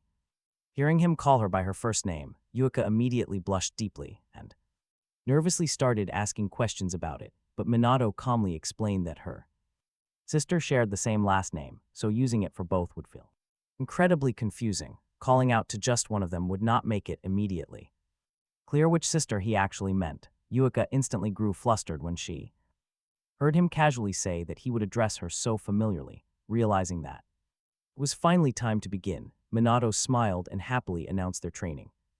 Minato kicks things off by asking his classmate a basic question about what magical power actually is. Smiling confidently, Yuika immediately speaks up to give her answer. She explains that magic is like a program that automatically processes raw energy. She adds that a person cannot increase their inner power through pure willpower. A mage's magical capacity is set at birth, and once they hit a certain age, their growth completely stops. The proud noble girl is absolutely certain of herself, fully expecting a pat on the back for her perfect answer. But Minato drops a truth bomb. None of her answers are even close. Shocked, Yuika cannot understand how she could possibly be wrong. She knows her textbooks inside out, but Minato Kusanagi is left sighing. Realizing that modern mages are incredibly ignorant, it is pretty mind-boggling. In 50 years, magic has changed so much, and definitely not for the better. He decides to school her, explaining that magic does not just exist inside people. It flows through nature too, while spells are merely there to support the caster. Most importantly, a mage can actually expand their reserves through sheer will. Gasping, the girl yells that this is impossible. It goes against modern science. If he is right, the entire magical community would be turned upside down. Minato shuts his eyes, telling her she can doubt him, but he is just stating facts. After giving her the truth, he tells her to sit down on the grass. He wants her to relax and let the raw magic flow naturally inside her.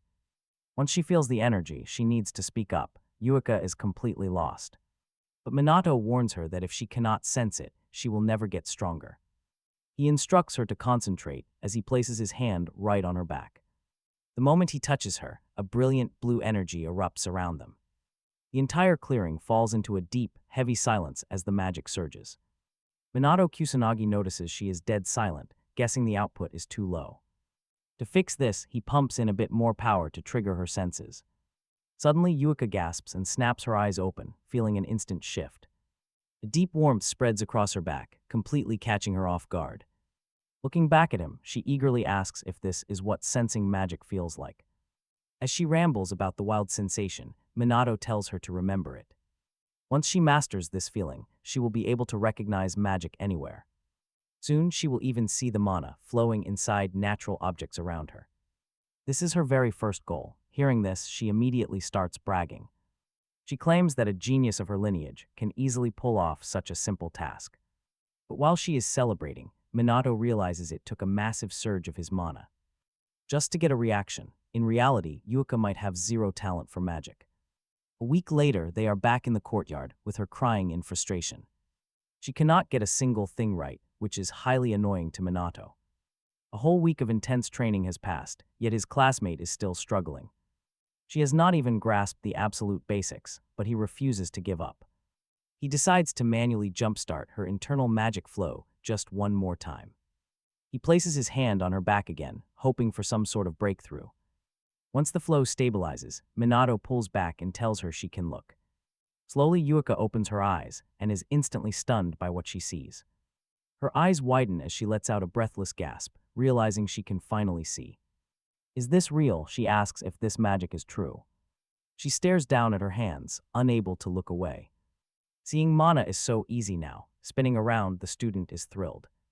With her new sight, she expects to witness the massive, overflowing aura of her mentor. But strangely, Mizuha Yuka only sees a faint, blurry outline. He praises her progress, making her cheeks flush with a shy, proud warmth. Piece of cake, she insists she could never fail it. But training continues. Minato Kusanagi knows she must keep pushing forward. Receiving mana is just the first step. Now, she has to learn to actually control it. Managing her output is critical. She must use this magical energy as efficiently as possible. Once depleted, her mana will slowly recover and grow even stronger than before. Control should come easily to Mizuha Yuka now. Closing his eyes, he admits his teaching methods are vastly different. This is nothing like the rigid lessons taught at the academy. It sounds hard to believe, but she reacts with pure, unshakable excitement. "I believe you," she shouts, giving him complete trust. Seeing her fired up like this brings a genuine smile to his face. He decides to immediately push their training into the next intense phase of combat. "Prepare yourself," he warns, tossing his dark jacket aside. He dares her to attack him with everything she has, without any fear. Mizuha Yuka braces herself. She promises to give it her absolute all. But her mentor also needs to step up and show her the true extent of his capabilities. She unleashes first-rank water discs, a standard but sharp spell. Minato Kusanagi has seen this countless times, so he stands completely still. Too slow, Minato Kusanagi raises his arm instantly. A solid barrier blocks her spell, leaving the young student completely stunned. "My spell just vanished," she gasps in pure shock. Talk about a reality check. She stands zero chance against his powerful sister. Taking his harsh advice directly to heart, she prepares to try again. "Keep moving," he commands, keeping his defense fully active. Hesitating against an active mage on the battlefield means instant and brutal defeat. Resolved to win, Mizuha Yuka gathers every bit of strength for another strike. "I am going all out," she cries, attacking fiercely. Game over, she collapses heavily onto the grass. Drained and exhausted, she gasps that she cannot train anymore today. Approaching his friend, he reveals training is not over. No way, the real challenge is only just beginning for her. Once she finally learns to control her mana, manual spell casting becomes entirely obsolete for her. Summoning a bright magic circle, he prepares a live demonstration for her. He channels his power using a private logic only he truly understands. Look at that, the difference is absolutely staggering. Mizuha Yuka watches closely, realizing her own mana simply disperses. He explains that instant casting is possible without chanting any spells. But reaching this level requires absolute focus and flawless mana control. Nobody in this era knew how to control mana, and Yuka doubted it was possible. She doubted such a thing could be done, but Minato admitted it was just slightly difficult. He assured her that while it seemed tough right now, she would definitely master it soon. First, she had to learn how to shorten her incantations before mastering mana control. With that mastered, she could eventually drop spoken incantations entirely. Shortening incantations would give her a massive tactical edge during high-stakes battles. It would also save her a ton of mana, hearing his intense instructions. Yuka felt completely taken aback, but the young mentor quickly explained his reasoning.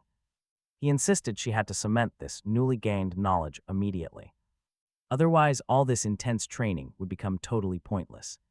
He told his student to train as if her life depended on it. Frightened, Yuka stared at Minato like he was some kind of terrifying monster.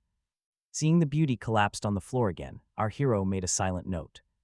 He bluntly told her they would need to repeat this grueling routine every single day. Exhausted, Yuka wanted none of it. Later that evening, Minato went to Harajuku. He needed to investigate, realizing the situation was pretty bad. The young sage silently observed that dangerous monsters had begun infesting the city. No matter how many beasts they killed, their numbers simply never went down. It was entirely unclear where this endless monster infestation would eventually lead. Suddenly, he caught a strange sound and spun around. He spotted a massive beast aggressively glaring at a man on a nearby balcony. Without wasting a single second, the teenager leaped forward and ran to help. Arriving at the scene, he noticed a young girl staring blankly at the creature. She just stood frozen in absolute silence, appearing right before her. Minato quickly checked if she was hurt, but she did something totally unexpected. Instead of replying, she whipped out her phone and started recording him. Minato had absolutely no desire to go viral, so, after swiftly dealing with the threat, he vanished into thin air just as fast as he had arrived. Pulling his hood low, he muttered about the ungrateful girl filming him without thanks. He shook his head, wondering what was wrong with kids these days. Heading home, our protagonist decided he would definitely need to wear a mask next time. The following afternoon, Minato returned to his classmate's house to resume their training. After a couple of basic sparring exercises, the poor girl collapsed again. She lay on the floor, completely overwhelmed by how hard this training was. Panting heavily, Yuka realized magic was far more difficult than she expected. As Minato watched her struggle, he quietly kept track of the remaining time.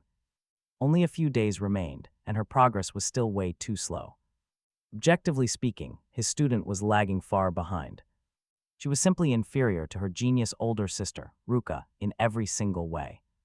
Even with his godly guidance, winning this upcoming clash seemed completely impossible.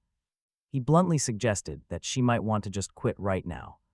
But pushing herself up, Yuka admitted she was always compared to Ruka. She had never been the best at anything, which made her quit constantly in the past.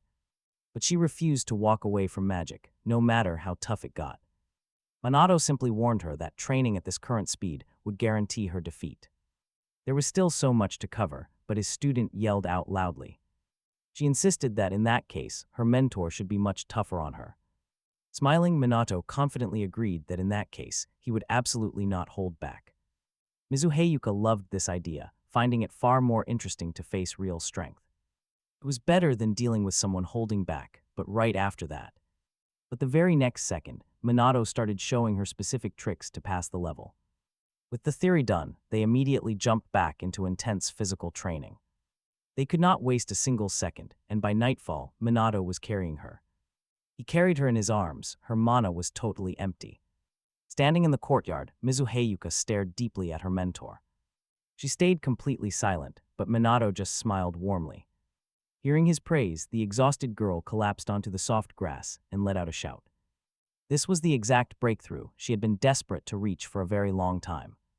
Minato kept reminding her that she had pushed past every single limit. She had followed his instructions perfectly, and hearing his words made it all worth it. She savored the validation, realizing she was finally achieving her dreams. This was everything she wanted, and a few days later, the major match finally arrived.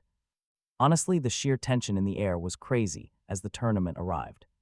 While talking, Minato noticed some strange shadows approaching them from the side. The sudden presence took them completely by surprise now. They squinted through the heavy shadows, but despite their best efforts, they could see nothing. Suddenly, the figures stepped forward, revealing themselves as pushy reporters. Cameras immediately began flashing as they shouted aggressive questions about the match. Minato had absolutely no idea how these pushy media representatives even found them. But Mizuheyuka quickly explained that the media attention was due to her family status. This kind of media attention was totally normal for noble households. Minato realized that any battle involving high nobility was treated as an extremely massive spectacle. The crowd was already packing the arena, buzzing with pure excitement. Fans filled the stands, eagerly waiting for the show to begin. Minato was completely stunned by the massive scale of the arena, but his friend laughed. They explained that events like this were rare, making it a huge deal. Minato glanced over at Mizuheyuka, sensing her sudden, deep anxiety. He wanted to offer some quick words of encouragement, but he hesitated at the last second. Then the announcer called for the competitors to take the stage. Suddenly, Mizuheyuka stopped dead in her tracks and leaned against a cold steel pipe. Her face was pale with fear. Seeing her distress, Minato offered some quiet reassurance. He told her to just do her best, nothing else mattered. His simple advice worked wonders, prompting her to stand tall and face her mentor again. Giving her mentor a confident smile, she stepped forward onto the path. She whispered that she remembered all of his training. She was ready. Mizuheyuka thought about how incredibly lucky she was to have met such a person.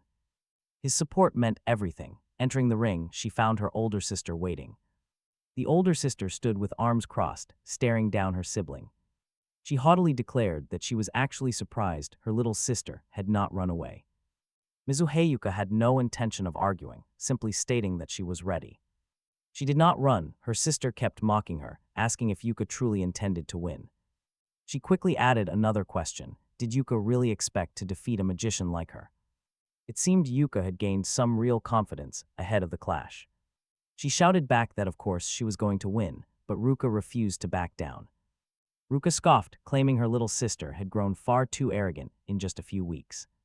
Facing her opponent, Yuka knew exactly how powerful her older sister truly was. Ruka was too strong to underestimate, leaving Yuka deeply tense and anxious. She dreaded comparing the massive gap in their magical power, yet she stood firm. Despite the fear, Yuka was determined to fight and absolutely refused to back down. Her main goal now was simply to show everyone exactly what she could do. As the sisters faced off, the host loudly announced that the duel had officially begun. He cleared them to fight, giving both girls the green light to unleash their spells.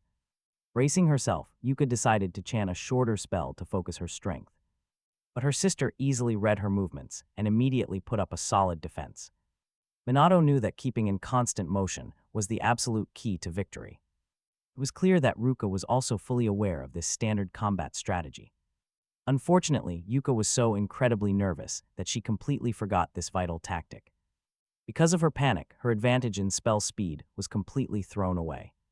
At this point, it was hard to tell if Minato's student stood any real chance. She decided to start the duel by casting first-rank water discs, but her sister saw it coming. Ruka instantly read the move and quickly set up her own defense. The entire crowd watched intently as the two water spells collided. The fierce streams of water clashed head-on, but the balance quickly shifted. Yuka was suddenly drenched by the heavy blast her sister sent flying. But it was not all bad. Yuka realized she had managed to endure the blow. By holding her ground, she proved that she had actually grown much stronger. Even her sister took note, pointing out her sudden progress with a haughty smirk. She admitted that Yuka had genuinely improved over the last few weeks. Yuka felt incredibly encouraged by this, since any recognition from her sister was rare. Even if it was delivered coldly, it was still a genuine compliment. Ruka did not understand why her opponent was smiling, feeling a bit embarrassed. She quickly snapped that she was merely stating a fact, not praising her. Determined to show her real power, Ruka announced she was stepping things up. She decided to use higher-ranked magic to make this duel last a bit longer. Just like that, the clash resumed, putting immense pressure on Yuka. She quickly realized that defending this time was going to be much harder. Her sister used second-rank Water Blitz, which unleashed a devastatingly powerful torrent. Yuka felt the raw pressure and knew this level of magic was overwhelming. Watching from the sidelines, Minato saw her crash hard onto the ground. She had completely failed to defend herself, leaving Minato quiet and concerned. He wanted to help his student, but knew he had to stay silent. He figured that if this were a contest of speed, Yuka would win. But in terms of raw power, her opponent held all the cards. Ruka walked over with a frown, her voice filled with pure annoyance. She grumbled about the insensitive guy standing nearby who was not even helping. Minato tried to help her up, but the teen calmly refused. Mizuha Yuka could not understand his reasoning at all, forcing her to ask him about it once more. Silence, but in the next second, the battered girl began to rise. Slowly but surely, the unfortunate student lying on the dirty ground dragged her bruised body back up. Her shocked sister called her foolish, urging her to stay down. After all, she had taken a massive, direct hit from a highly dangerous second-rank spell. Yet Mizuha Yuka proudly declared she would never surrender her victory. No surrender, she stood her ground, refusing to let her sister win easily. Magic is all I have, she cried, pouring everything into her next move. Even if she lacked talent elsewhere, she would never lose in magic. With a surge of desperation, she unleashed a devastating torrent of energy at her sister. Ruka barely put up a magical shield in time to block the strike. For a brief moment, it genuinely felt like Mizuha Yuka had a real shot. She had started the duel incredibly well, catching everyone in the arena completely off guard. But soon, exhaustion, it became painfully clear her body was reaching its limit. Though she desperately gasped that she would never quit, her legs were buckled and shaking. Suddenly, the stubborn girl collapsed heavily onto the hard floor. The announcer quickly declared that Mizuha Yuka was completely out of magical energy. With her mana completely exhausted, the referee officially awarded the hard-fought victory to her sister. Ruka stood tall, showing everyone that she was indeed the superior mage. Trying to drag herself up, Mizuha Yuka wept, whispering that she had failed. Approaching her trembling form, Kusanagi Minato calmly analyzed why she had lost the grueling duel. He knew that magic battles always came down to precise energy coordination. She lost, her sister was simply much better at managing her magical power. Smirking with her arms crossed, Ruka loudly declared that her sister possessed zero actual talent. Wait, what? Instead of defending her, Kusanagi Minato actually played along with the insult. Stepping forward, the young man calmly looked down at the sobbing girl. He declared to the entire crowd that Mizuha Yuka did indeed lack any real talent. Looking at her tearful face, he added that she was clumsy and completely unsuccessful. Totally weak, she had absolutely no real grasp of the magic basics. But then, wearing a proud smile, he said she possessed something far greater, perseverance. She practiced relentlessly every single day, working hard despite looking foolish to others. But her older sister immediately scoffed, stating that the final result was clear. A total defeat. At the end of the day, she was still just a loser. But Kusanagi Minato wasn't done, stating that he highly respected hardworking students like her. The defeated girl remained silent, simply sitting in the dirt as she wept bitterly. Right then, Kusanagi Minato firmly declared that Mizuha Yuka was his disciple, and his alone. Therefore, he would never tolerate anyone speaking poorly of her in his presence. Bittersweet tears, she wept even harder, feeling ashamed for letting down her mentor. At that moment, Ruka spoke up, mockingly saying that was quite an honor for her. Especially coming from a pathetic loser with a magic rating of only 100. But Kusanagi Minato did not care about her arrogant insults in the slightest. Instead, he calmly replied that a mage at level 100 could easily obliterate her. Ruka snapped that she had no interest in playing games with an arrogant weakling. She turned away, making it clear she would never deign to be his opponent. Katsuragi Ruji cracked his knuckles, happily announcing that it was finally his turn to shine. He was ready to show his true power. Passing by him, Ruka told him to finish this quickly. Our main character had absolutely no intention of leaving his injured student behind, though. He carefully scooped her up into his arms to carry her over to the spectator seats. Gently placing her down, he quickly gave her some key instructions. He told her to watch his upcoming fight closely and memorize every single move. Right then, Yuka realized something strange. Her body did not hurt at all. In fact, even her scratches and bruises had completely vanished as he stepped into the ring. Minato Kusanagi knew this fight had to look entirely ordinary to the crowd watching them. He could not unleash his real magical powers or use element spells. Chantless magic was his only real option. Worse, fighting without a solid defensive barrier in place. And a single direct magical hit could easily kill him. Talk about an insane handicap. It was incredibly risky. Rolling up his sleeves, his opponent was ready. His opponent rolled up his sleeves, warning that he would not hold back at all. He calmly replied that he would have to hold back. The crowd laughed, shouting for Katsuragi Ruji to show some mercy to this weakling. Staring forward, Minato Kusanagi quickly analyzed his opponent's overall combat stats. They were around 8,000, which normally would not be a problem at all. But right now, everyone thought his own stats were only 100. Even a minor slip-up could prove fatal. Just then, the announcer started the match. The duel was underway, activating massive magic circles, the senior. He grinned and declared he would show absolutely no mercy, unleashing a wave of energy. The older fighter wondered how this weak kid had managed to beat a bunch of thugs. Well, he was about to get his answer very soon. He wanted to see if the boy could survive his full power.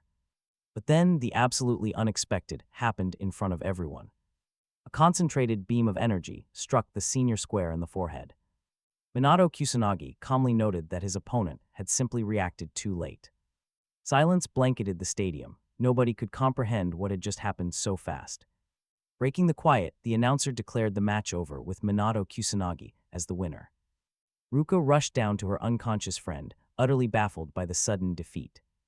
How could her strong friend lose consciousness from just one blow? She had not heard Minato chant a single spell, making the move completely baffling. Passing by, Minato casually noted he finished quickly as requested. Meanwhile, Mizuha Yuka kept boasting about how her incredible mentor had just won. He easily defeated a guy who was much higher in rank. However, Yuka's sister refused to let this slide without a fight. Unwilling to accept a pathetic defeat, she stepped forward immediately. Observing the beautiful girl, Minato Kusanagi recognized her underlying strength. She was definitely on a completely different level than her defeated peer. Suddenly, the judges announced a major match lineup change. They wanted to see what Minato Kusanagi was truly capable of. This next clash would decide the ultimate victor of the entire team battle. With that, the second duel was officially declared open. Minato Kusanagi prepared for his next encounter. He moved immediately, knowing he had to act. His opponent watched closely, instantly throwing up a defense while muttering a spell under her breath. Minato figured that with a score of just 100, his magic was naturally low. Unless he aimed directly for her head, his strike would do absolutely nothing. It would have zero impact. He had no idea how to defend. He was completely torn between trying to dodge or just standing there like a statue. She was clearly a skilled mage and wanted to strike first. She launched a massive, roaring torrent of water, hoping to end it instantly. The blast was so heavy, it completely blocked the view of the arena.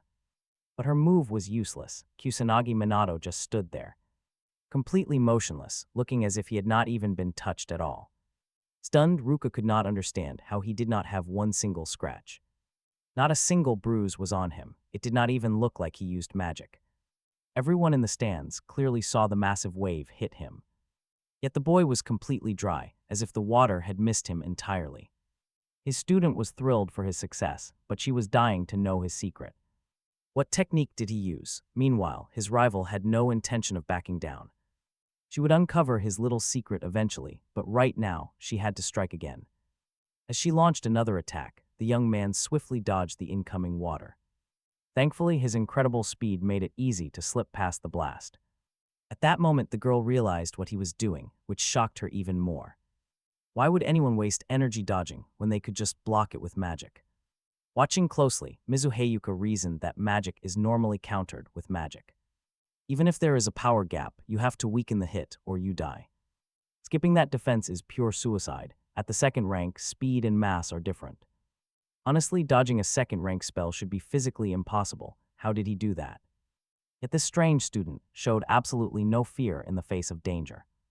Minato knew his opponent was analyzing his movements very carefully. She wanted to know how he dodged, but that is easy if you can track magic. Once you read the magic flow, dodging is simple. Frustrated, the girl prepared to go all out, ramping up her attacks until she forced a victory. She decided to unleash a powerful third-rank spell called Azure Splash. It was her strongest move. In the stands, a student warned everyone that if Minato took a direct hit from that water jet, he was finished. Panting on the ground, his exhausted opponent was certain that nobody could escape this. But a split second later, a blinding beam of light struck her right in the forehead, identical to what happened to her friend moments ago. Looking up, Ruka stared up at him, unable to understand how he was completely unscathed. She demanded to know how he dodged, but he calmly explained his little trick. He had used magic drain to absorb her spell and simply walked right through. Slumped on the ground, she stared blankly at the deep ruts in the dirt. Speechless, she could only stare forward until she suddenly burst into wild laughter. It was completely absurd to think someone could just walk through a direct attack.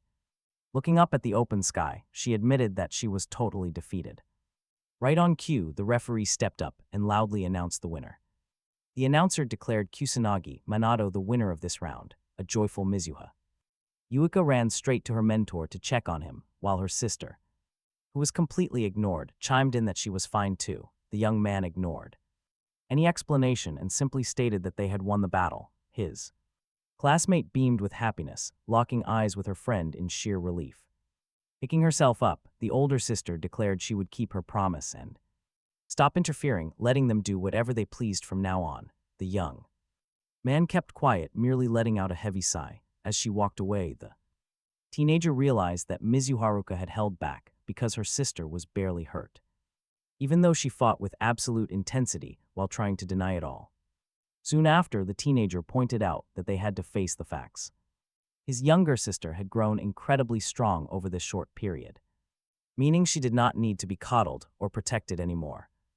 Overhearing them, the girl immediately shouted back that she would grow incredibly strong so Ruka would never have to worry about her or fuss over her. Bowing her head, she quietly admitted she understood everything. But a moment later, the young man offered a warm smile while watching the two sisters share a silent look. Suddenly, the atmosphere shifted. Kusanagi Minato snapped his head upward, instantly sensing a surge of foreign Magic closing in fast. Up on the podium, the crowd suddenly screamed that a massive disaster was unfolding. Meanwhile, the classmates who were expelled weeks ago were busy rummaging through everyone's personal belongings, plotting to rob the students blind while the duel distracted the entire school. One thief complained that they only found boring old textbooks, grumbling that Kusanagi was too clean. This made Tadnukun furious, who snapped that he wanted proof the guy was hiding his true powers.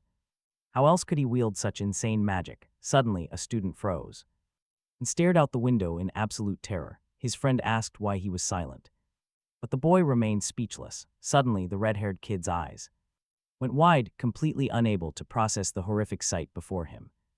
Standing by the glass, the students watched the sky turn a blood-red color, completely clueless as to why. As a blonde student panicked, yelling that the apocalypse was starting, another brushed it off as total nonsense, claiming that none of this could be real. Down in the arena, Kusanagi Minato grasped the situation perfectly, but still struggled to believe his own eyes. Nearby, the girls stared upward, utterly frozen in place. The rest of the crowd was buzzing with rumors, convinced that a real disaster was still impossible. But Kusanagi Minato knew exactly what this meant, although he lacked answers. He highly suspected it had everything to do with their current location in the ruins of Shinjuku. In that moment, a dark memory flashed through his mind. He remembered vividly that the first great disaster had started in this exact spot. Lost in thought, he did not spot the sudden arrival of horrific monsters that sent immediate shockwaves of pure panic through the crowd.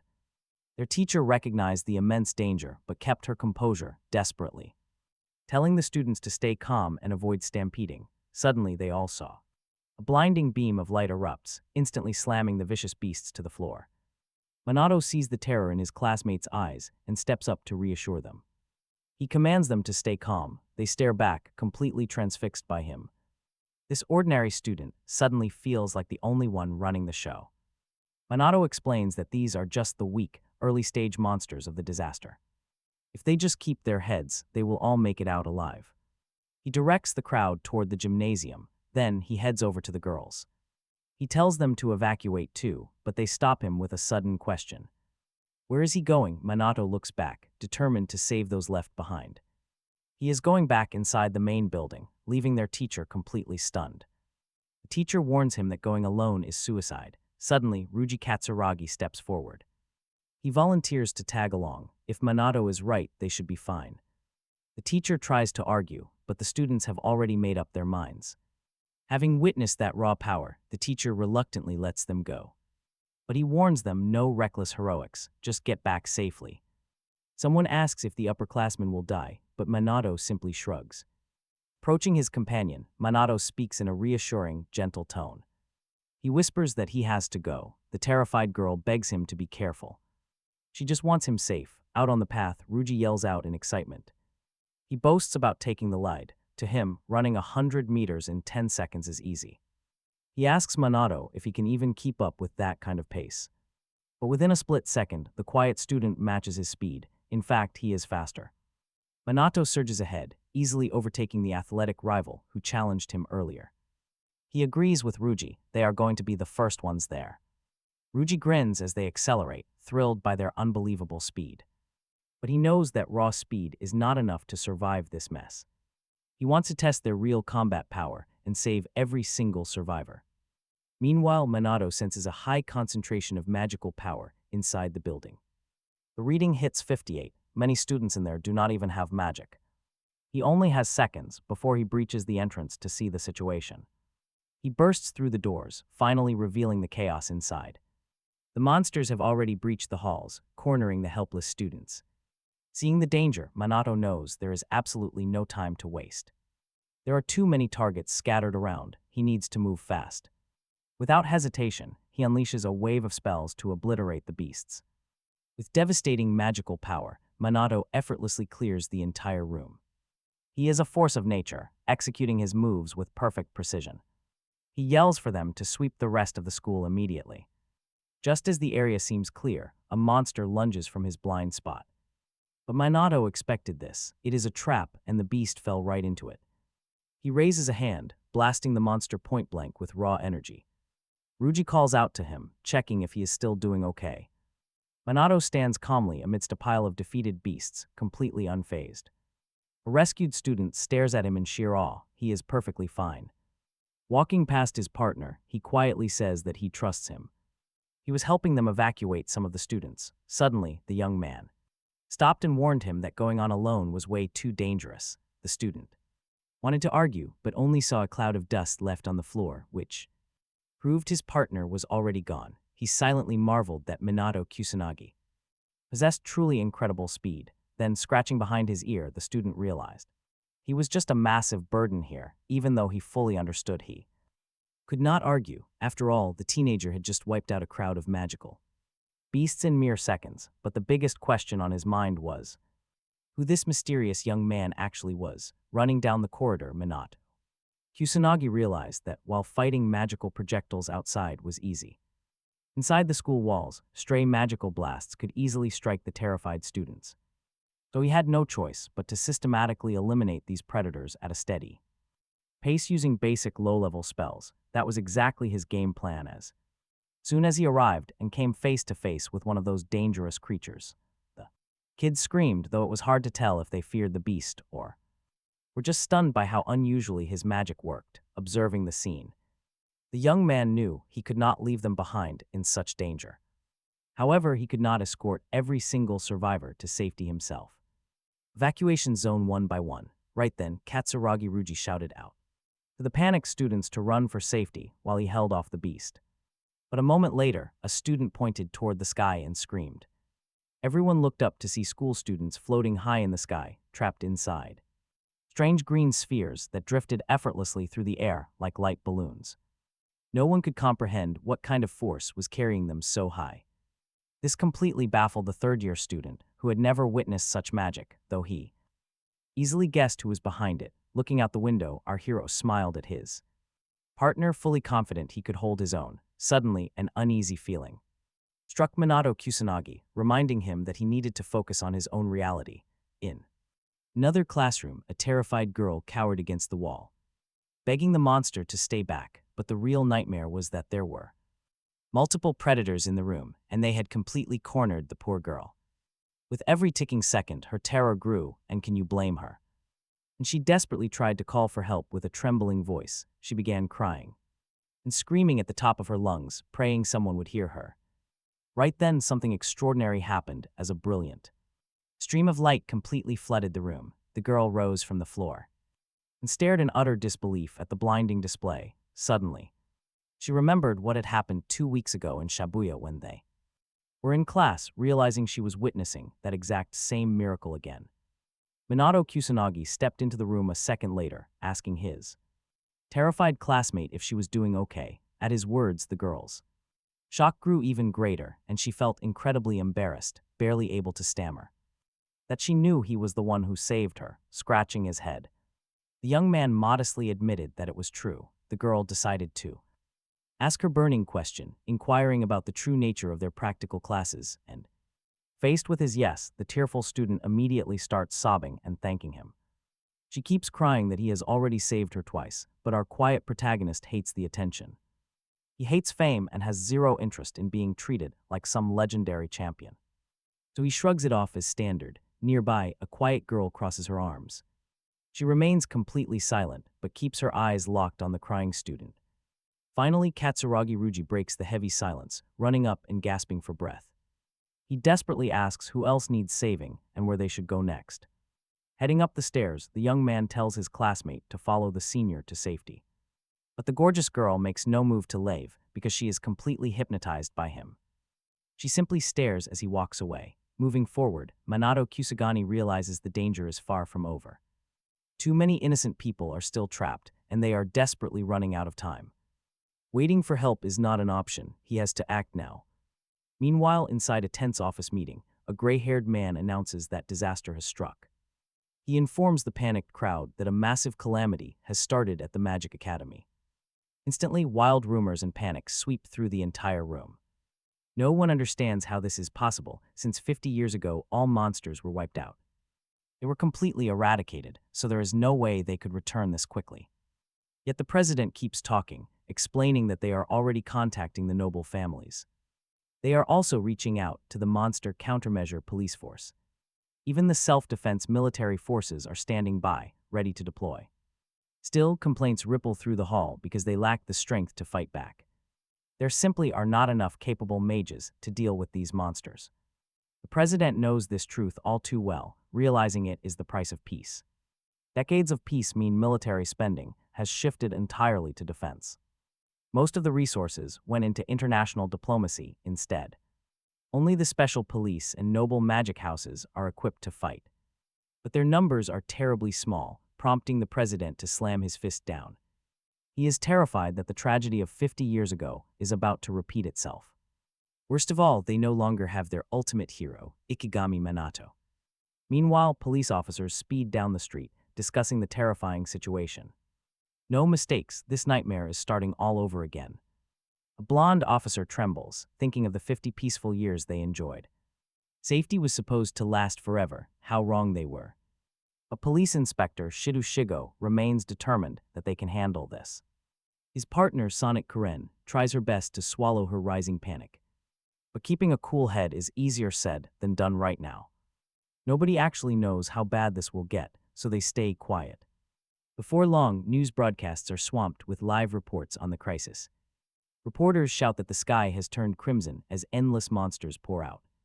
It seems the entire disaster originated directly at the Magic Academy. News crews on the ground manage to broadcast live from the school gymnasium. They are taking shelter inside with a massive group of terrified students. A teacher raises his voice, reassuring everyone they are only facing magical beasts. He is absolutely convinced that if they stand together, they will win. Yet the sheer number of oncoming beasts makes clearing them out impossible. The students are completely trapped, unable to run, outside people glued to their screens. Watching the live streams from the academy suddenly realize how close they actually are. In a split second, panic sets in as they realize these beasts are not just inside the school walls, they are looking right at the crowd. Two strangers standing on a high balcony watch the chaos unfold in absolute disbelief. They cannot process the sheer scale of the horror happening right before their eyes. They have never seen the sky turn such a sickly, unnatural shade of purple before.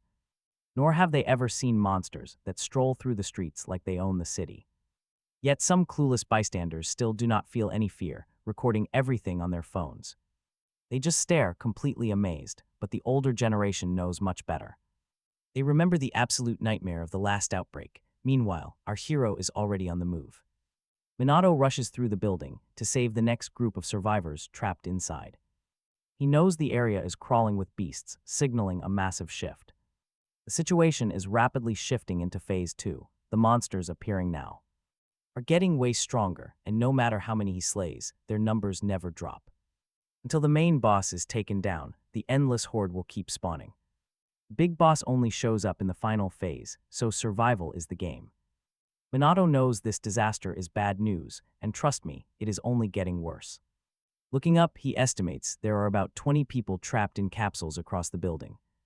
This makes a clean rescue operation incredibly tough, but with one wing cleared, Minato decides it is time to push forward, right then in another classroom.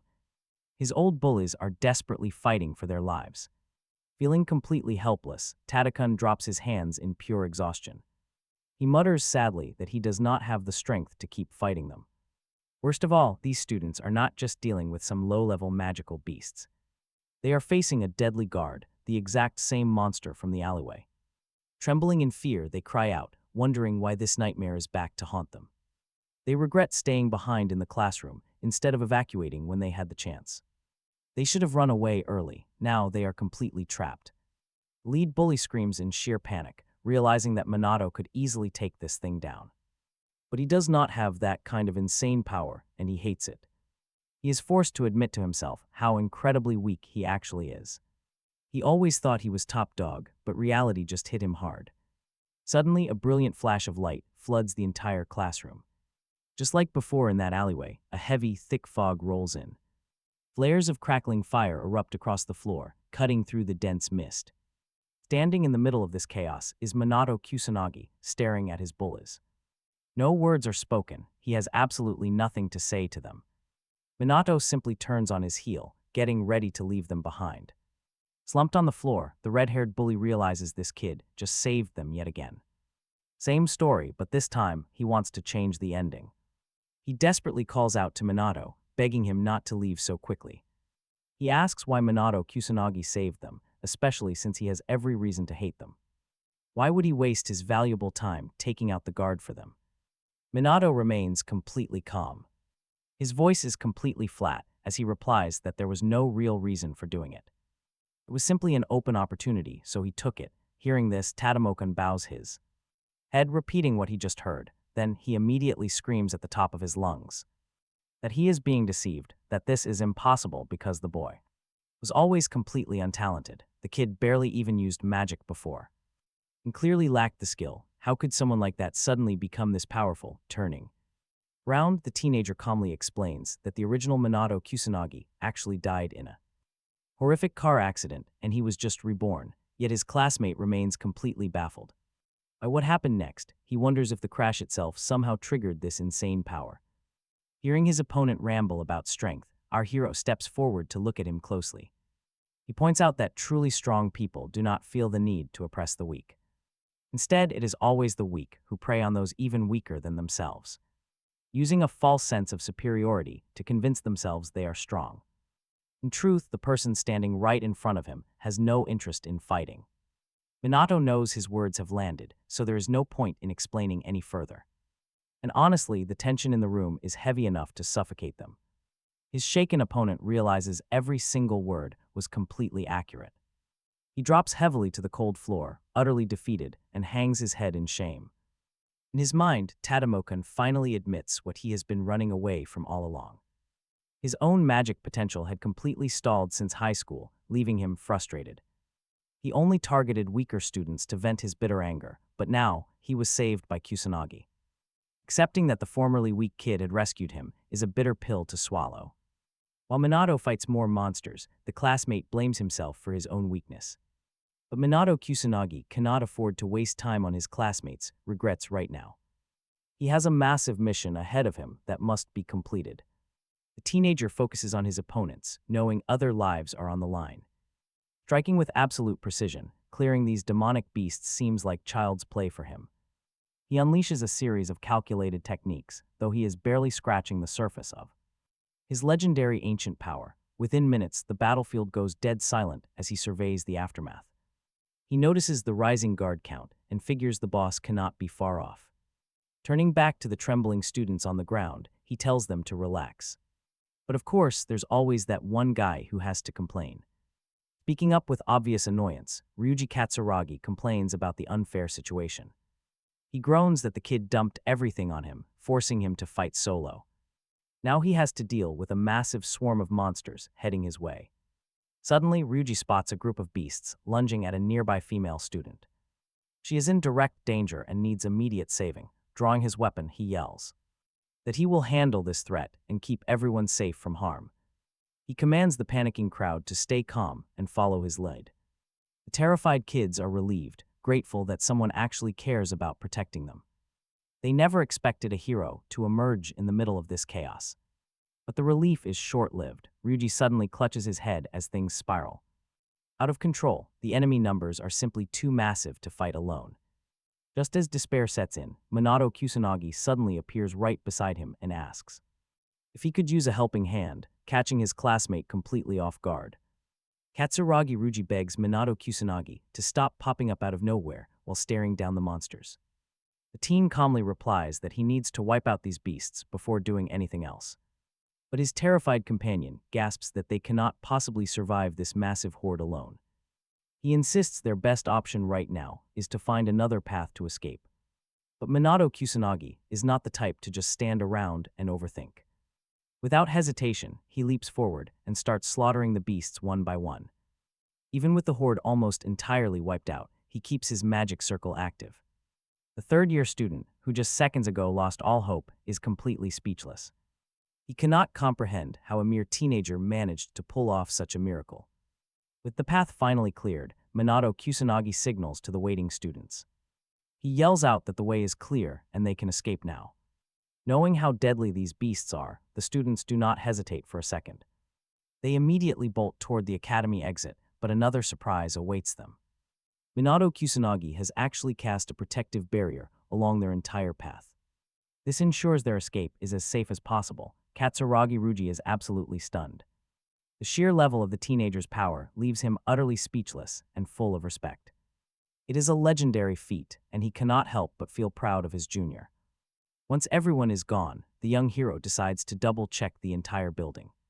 He wants to make absolutely sure no other threats are lingering inside.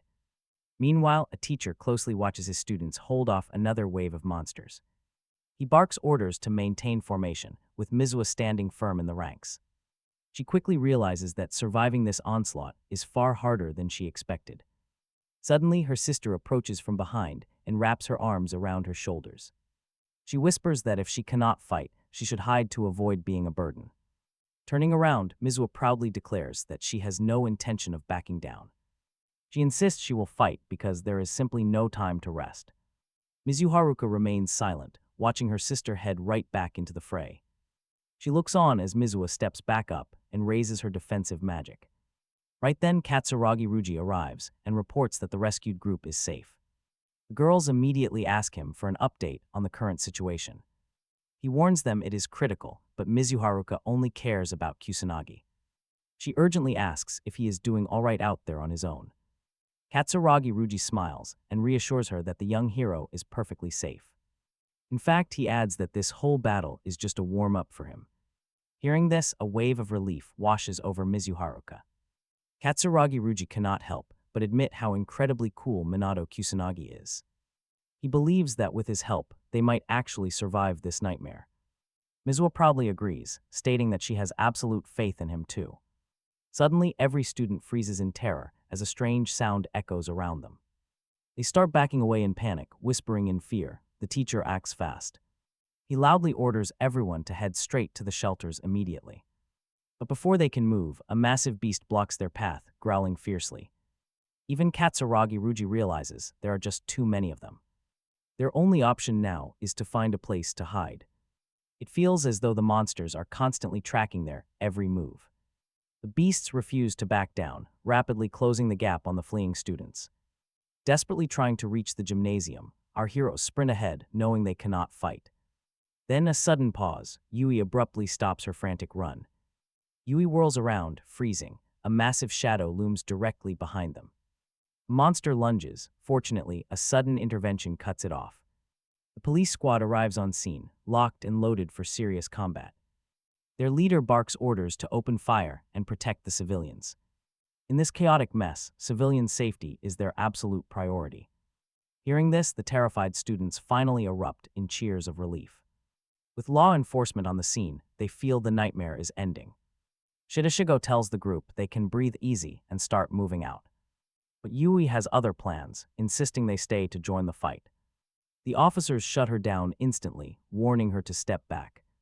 They snap back, arguing they are far from ordinary citizens. Mizuharuka steps up right behind them, fully backing up her sister. She calmly points out that as trained magicians, they have real power. Arguments are completely useless. The stressed officer finally relents. He allows them to join, but only if they cover the rear. Secretly, he knows they are desperately short-handed against these beasts anyway. Meanwhile, Senator Karin is already on the move, tending to the injured. She heals a wounded student's leg, promising they will be back in action soon. Watching from a window, Minato Kusagani figures he can let them handle this part. He is utterly exhausted from trying to guard the entire territory alone. Yet the reality is stark. The local police beat the actual military here. The harsh reality is shocking. This response is far too slow. This is a massive national emergency, making the delay highly suspicious. There is absolutely no excuse for the government to be this unprepared. Then again, he realizes anything is possible in this declining nation. The world is slowly but surely spiraling into absolute madness. Shaking it off, he mutters that he will just focus on his own job. Wait, the media is already here. A reporter announces live on scene. That while the police have arrived, the monster count keeps climbing. They are quickly being overwhelmed, throwing the entire operation into doubt. She urgently adds that citizens are desperately praying for a miracle. Specifically, they are waiting for the elite magical aristocracy to save them. The viewers at home do not just want promises, they want action. Frustrated elders complain about their heavy taxes funding these useless elites. They demand the high-tier mages earn their keep and show up. But for now, the desperate public can only wait and watch. Sensing the rising panic, the reporter practically begs for their arrival. Without their legendary tier power, this city is absolutely doomed. Meanwhile, the high-ranking noble, Fuka-jin, coldly dismisses his panicked aide. He scoffs that the police should handle this minor little threat. The assistant tries to plead, but the noble simply turns away. He can only watch helplessly as Fuka-jin walks off into the distance. Turning around, he spoke quite indifferently. He was heading to bed. Once the door shut, the assistant whispered a quiet good night. The police tried everything they could, but they were failing miserably. Assessing the grim situation, they realized things were only getting worse. Asking his colleague if they could clear the beasts from the entrance, the man admitted the truth. Clearing them all was simply impossible. Too many monsters. Shidushigo realized they were appearing way too fast. There was absolutely no way to evacuate the terrified citizens now. Their self-defense forces were restricted to logistics, completely unprepared for combat. Their absolute best and final hope lay with the magical aristocracy. But contact was dead. He yelled out in pure, helpless frustration. Are these useless magic nobles seriously the protectors we have today? Meanwhile, the students left behind put up a desperate and fiercely brave resistance. They fought with everything, realizing survival depended solely on them. Once again, the cop looked on, fully aware of their hopeless isolation. The cop realized this disaster was far worse than the reports. He trembled, dreading the moment the true leader of these beasts appeared. This supreme boss would possess power far beyond all these smaller beasts combined. Suddenly, the students spotted a massive and terrifying predator stepping into view. Everyone instantly knew they were looking at a truly high-ranking beast. Yet even in this nightmare, they tried to hold on to some hope. However, not a single person present could utter even a quiet word. It seemed that everyone was completely paralyzed by an all-consuming fear. And believe me, the terrified cop knew there was no point in false hope. He confirmed it. This was the actual demon boss. Such a beast was rarely seen, and only elite magic users could stand against it. Defeating it required 5th rank magic, and absolutely no one here was that strong. The monster seemed fully aware of its complete superiority, acting entirely at ease. It looked down on them, knowing they posed absolutely zero threat to its power. Mizuo stood completely paralyzed, having absolutely no idea what to do or where to run. She could only watch in stunned silence as the nightmare unfolded. Suddenly her sister stepped forward to cast her magic in a reckless gamble. With the police failing and no nobles in sight, she had to act. But get this, the monster wasn't about to just stand there. Ruka realized too late that the beast had predicted her move and was closing in. She only had a split second to throw herself in front of her sister. The enemy struck with brutal force, unleashing a blinding burst of fire. A massive explosion shook the ground, leaving the onlookers completely helpless to intervene. The younger sister stood rooted to the spot, unable to comprehend the disaster. The girl stared down at her sister Ruka, desperately wishing she knew how to help. Collapsing to the dirt, Ruka gasped with her remaining strength, telling her to run. But Yuka just stood there, unable to accept the terrible reality. Clinging to her fallen sister, she looked up, desperately praying for a savior. But no rescue came, and the police knew their forces were completely spent. All hope faded. There were wounded children trapped in the chaos, completely stranded with no way out. They screamed desperately for help, and Ryuji Katsuragi joined them in their panic. He had no idea who could possibly save them from this nightmare. Suddenly, the boss unleashed a massive column of fire, a deadly 5th-rank spell. Seeing that overwhelming power, the police realized they stood absolutely no chance.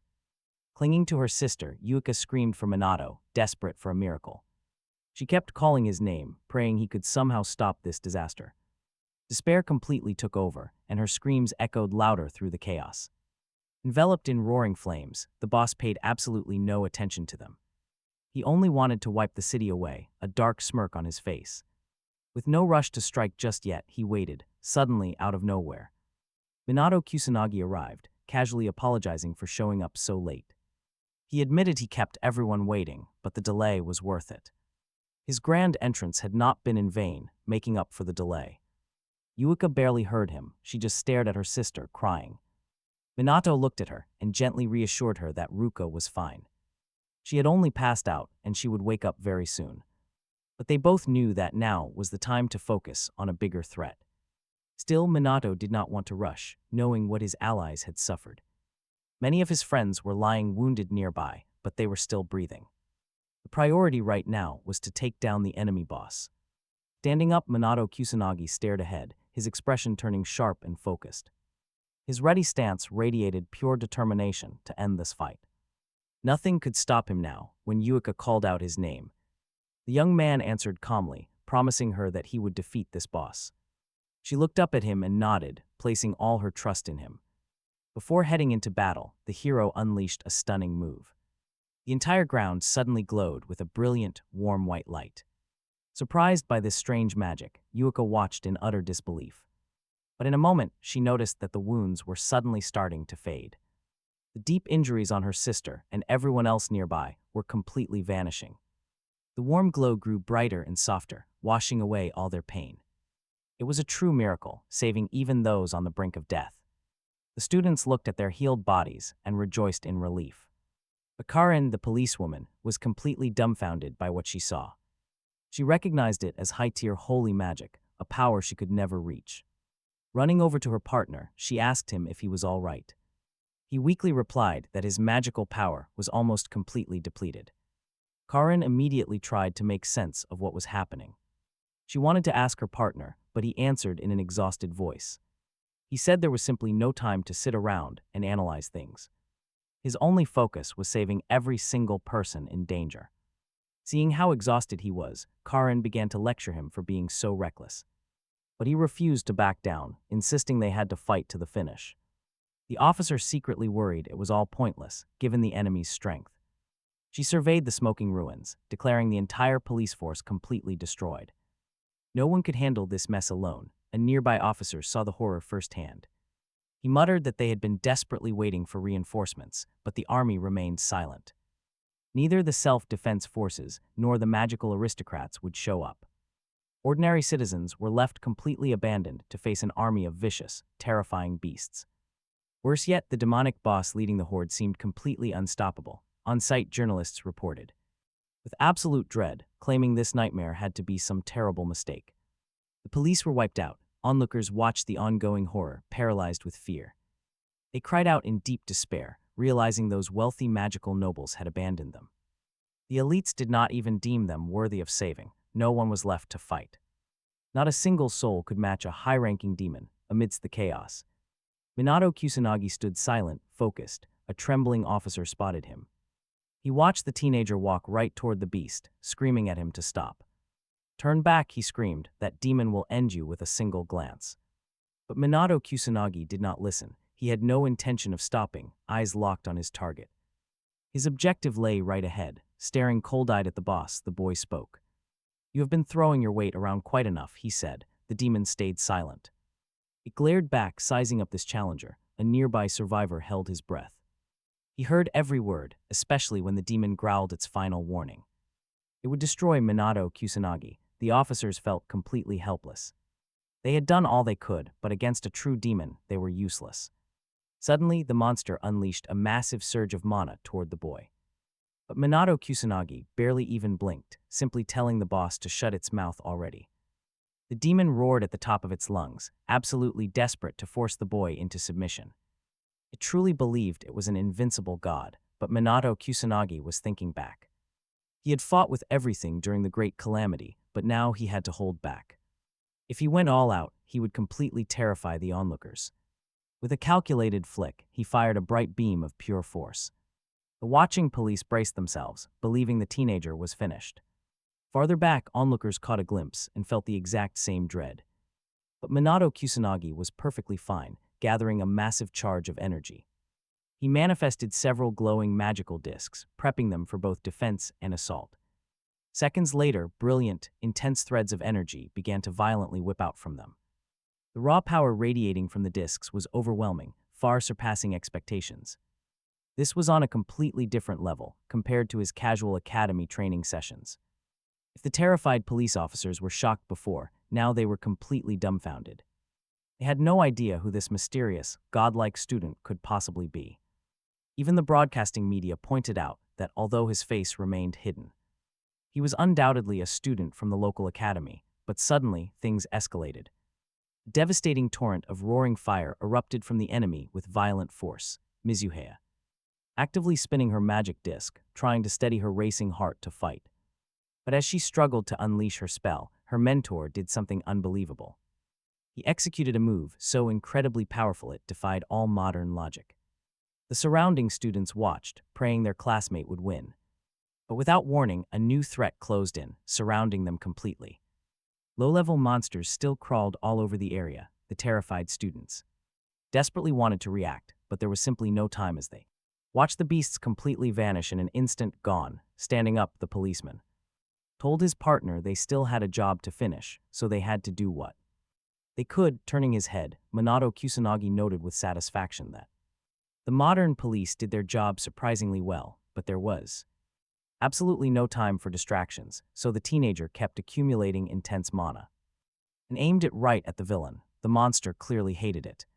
But he was not going down easily. Instead, he conjured blazing magic discs to attack while shielding himself from harm. Right at that moment, Shidushigo gasped in horror. Witnessing 6th rank magic meant only one thing: devastating aristocratic-level magic. They were completely powerless against it. And this blazing, roaring inferno possessed enough raw power to quickly incinerate not only the entire city, but half the country in seconds. Everyone nearby watched in total horror. It was completely unimaginable. The students felt completely hopeless. No one could save them. Very few mages reached this level, and none of them were coming. The teacher stepped forward, trying to desperately protect his beloved students, even though he knew he was far too weak for the task. The students also knew their teacher stood no chance against such a monster, so they just helplessly watched and waited for the end. The policewoman, shielding a student, silently hoped, silently praying that this boss would be destroyed. Her colleague, however, was not quite as convinced. He knew that no matter how strong this teenager was, defeating such a demon remained completely impossible. Only Mizuha Yuika believed with absolute certainty that her friend would win. There was simply no other option. She had already seen what he could do. Knowing his power was practically limitless, and honestly, she was right.